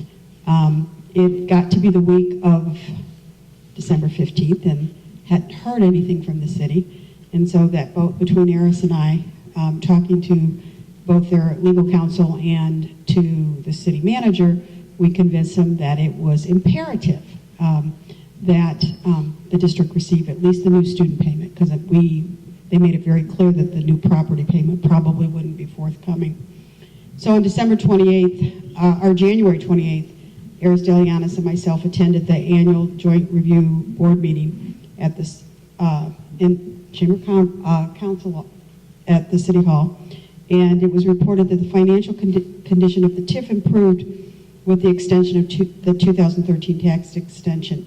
If you recall from the reports that we've provided you from the January of 2013 Kane McKenna report that was presented to the city, they at that time were projecting a fund balance deficit in the TIF of about $20 million. Actually, with the improved tax dollars that they received out of the 2013 tax extension, I think they are currently estimating that deficit to be about $10 million. After that meeting, both District 207 and District 64 met with the city manager to discuss the status of the December 15th new property payment. The city once again informed us that until they have time to review the data and complete their analysis, and all numbers could be validated and verified, that no payment would be made on the new property. At that point, we provided them with a proposal as to how we could agree on using the information on the county clerk's webpage about the TIF dollars, and it's called an agency report governing the tax codes for the TIF, and identified a number, either from assessed value or property taxes extended, that if we could all agree upon that, perhaps we could move past the current discussions and bring closure to this issue. We had heard nothing from the city since that January 28th meeting. So both Eris Delianis, who contacted their legal counsel, and the district contacting the city manager last week, we both found out that on March 23rd at their finance meeting will be the first time that they anticipate presenting their city council or their finance committee with an update and a recommendation as to how to bring this issue to closure. And that's where we stand at this moment. Becky, if I can, just to make sure I'm understanding this right and get what seems most salient to me. This is now the second year in a row that we've had to deal with the city not paying its bills on time. Correct. Last year, the city only paid us an approximation of the new property amount that was due after we threatened to file suit against them. That is correct. This year, we had hoped to have a much more amicable discussion with them. It seems we've really gone out of our way to do research, to present that research to the city, and even in the face of the city's non-payment on December 15th, to make the city a proposal for a compromise for an amount of new property payment that would be easier for both parties to calculate. And I hope the city responds to it favorably. It's a good proposal. They ought to. But I'm distressed. Certainly the city would not choose to pay its bondholders late, and I don't understand why it feels that we are different. We would not tolerate it if our own taxpayers / families pay our student fees late. I mean, goodness, we refer them to collection agencies now if they don't pay us. So I don't know why we would tolerate the city paying us late. It's an amount that the city agreed of its own free will to pay us a number of years ago, and they ought to be paying it. I'm glad they paid the new student portion of it by December 15th, but that does not excuse not paying the new property amount. So you're telling us that the city plans to review this with their finance committee on March 23rd. Correct. That seems like a long time from now to me, but so be it. I think we are prepared to have a special meeting if necessary on March 25th to review whatever the city tells us. From my own perspective, I roll off the board on May 4th, and by that time, I expect to see the amount paid. I expect to see some kind of settlement. I don't want to get ahead of the rest of the board, but I'm going to be looking pretty carefully at the city's response if it's March 23rd, 24th, 25th, or I hope even earlier than that. And I hope to find something that's cooperative and good faith and is really trying to solve this. I think if the city does that, we can get this wrapped up pretty quickly. If the city doesn't want to do that and they want to just not pay, or they don't want to make up their minds, then we're going to have to do something else. And certainly my patience isn't going to extend for weeks after March 23rd. We need to get a productive response from them right out of the gate on March 23rd, and then it needs to get wrapped up within a couple of weeks after that. And I think if the city's not prepared to operate on that timeline, then we've got to find a way to make them operate on that timeline. So, my 2 cents. And Becky, I guess for folks who might just be watching this on a video later or something, could you just supply some context around maybe what this payment amount has been, just say in the last year, just so we understand the amount of money potentially involved? Typically, we have gotten somewhere plus or minus $500,000 from the new property payment. This is a significant amount of money. It is a significant amount of money. And obviously, that revenue was budgeted into the 14-15 budget. Correct. That we haven't received. So by our school year, our fiscal year ends June 30th. Correct. And if we were not to be paid by June 30th, obviously that would be a line item not received, budget deficit would carry over until the next budget, or how do you handle that from a going forward basis? We're on a cash basis of accounting. So if we do not receive the payment by June 30th, we would just budget the receipt of what was due us into next year. Okay. Plus next year's payments that would be anticipated. And in the meantime, you would have blown your budget for 14-15 pretty significantly. Probably so. Yeah, I mean, we're already projecting, I believe, that we would be deficit spending this year, or no, but that would likely potentially put us in deficit spending. For the 14-15 budget, that may push us over the edge, yeah. It depends on tax collections between now and June 30th, but yes. Right. Well, I look forward to seeing their proposal. Me too. Well, thank you. I share John's thoughts. I mean, I'm leaving the board May 4th too. I feel there's an obligation to bring closure to this, just like John said. So I mean, we've got to get closure prior to John and my departure. I would be the third one to echo that. I leave in June, and I certainly don't want to leave this issue for Luann to deal with. It is a complicated issue. It is a time-consuming issue, and there is nobody other than perhaps the two of you, I'm sure the seven of you, Dr. Hines and myself, who want to bring this to closure before all of us change our roles.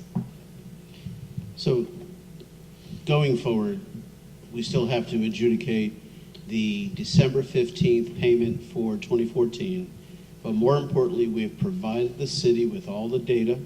We've provided them with a formula.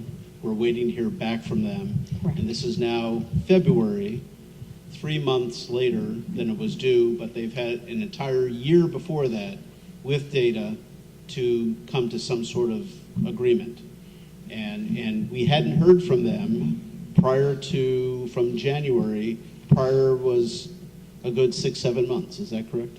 Well, I did have conversations with them when I submitted the new student data, because they did review it and they did do their double check to make sure that all those students lived in the TIF area. So I've had some conversations with them. But they had, and they know full well the flip side of that coin was the property data. Absolutely. And that has been lied fallow for the entire time. Absolutely. All right, thank you. Any other comments? Questions, concerns? All righty, thank you for all, and if there's a motion? I move to adjourn. Second? Second. All in favor? Did I get my last couple? Oh, I thought you were done. No. Oh, I'm sorry. Excuse you, sorry, hold that Oh. thought. 5 minutes. I'll be quick. Okay. Just very quickly, our next board meeting will be Monday, March 23rd. It will be held at Lincoln Middle School. Freedom of Information Act, you have one recent one in your packet. We did communicate with the party that the inquiry was made about, to just as a heads up, and that information was sent. You can see that Brian Imhoff gave you an update on the uncollected fee balance. I think the good news story there is it's been cut in half since we've changed our process, so we're still working on closing that gap, but closing it in half, I think, is a step in the right direction. I've already reported about insurance. Lastly, as a point of information for the board, I think it's a good practice that on a mid-year and then on an end-of-the-year basis, you have a global sense of kind of where we stand with in-school suspensions and out-of-school suspensions in terms of the district. I'm not sure if you're aware, but at the end of every school year, all school districts in Illinois have to report those numbers to the Illinois State Board of Education. So it is something we track. So I worked with Carrie Meredith she is the keeper of that data, to identify, kind of what our numbers are in terms of in-school and out-of-school suspensions from this year, starting in end of August and going through January. At the K-5 level, we had 19 in-school suspensions and 1 out-of-school suspension. At our 2 middle schools, our numbers are pretty similar. At Lincoln, we had 19 in-schools and 2 out-of-schools, and at Emerson, we had 24 in-schools and 6 out-of-school suspensions, for a total of 71 students receiving either an in-school or out-of-school suspension. I have not been able to track the data, just out of curiosity. I wanted to kind of see where we were in terms of past years. We changed this year, at my request, the way we categorize those. They were being called in-school detentions. And if I said if it walks like a duck and it talks like a duck, it ought to be a duck. So we need to call an in-school suspension an in-school suspension, not a detention, because there's a totally different classification of behavior that constitutes assigning a detention versus an in-school. So moving forward, we're going to have clean data to report, and we track those infractions in Power School. I know that the buildings use the data to determine if they need training or behavior intervention plans, and they use that data kind of on an ongoing basis. But I thought, at least globally, you guys needed a mid-year, and then I'll give you a final year report on where we stand before we submit it to the ISBE. Thank you. I sent an email, which was probably too late to get this. Would it be advisable for us to see district-wide categorizations of some of these to see if there's any trends and areas that we need to concentrate on That's what the to? buildings do with the data. So you heard, for example, tonight, you heard Mrs. Daly talk about the roars, and they track that data on a monthly basis to see what type of infractions are occurring and where they're occurring. And then they know as an internal team or as a school if they need to do any retraining or work with kids in classrooms or grade levels. If there's hot spots in the building or if there's a certain kind of behavior that's percolating at a certain grade, they decide if they need to do second step lessons or if they need to have, social workers or the special ed department get involved with helping train kids on expected behaviors. And then you heard Lori Lopez report that Jane and Vasiliki, along with a consultant, worked on with the special ed department on behaviors. So that, that is something we're beginning to spend more time on, because misbehavior takes away from instructional time more than anything. So we want to make sure we know what's happening and that we're working to decrease those infractions and the level of frequency. So I think the schools do a pretty good job of that. Yep. All right. That's it for me. We've made a motion. We've seconded. All in favor? Aye. Aye. All opposed? None? Thank you. All right. All righty.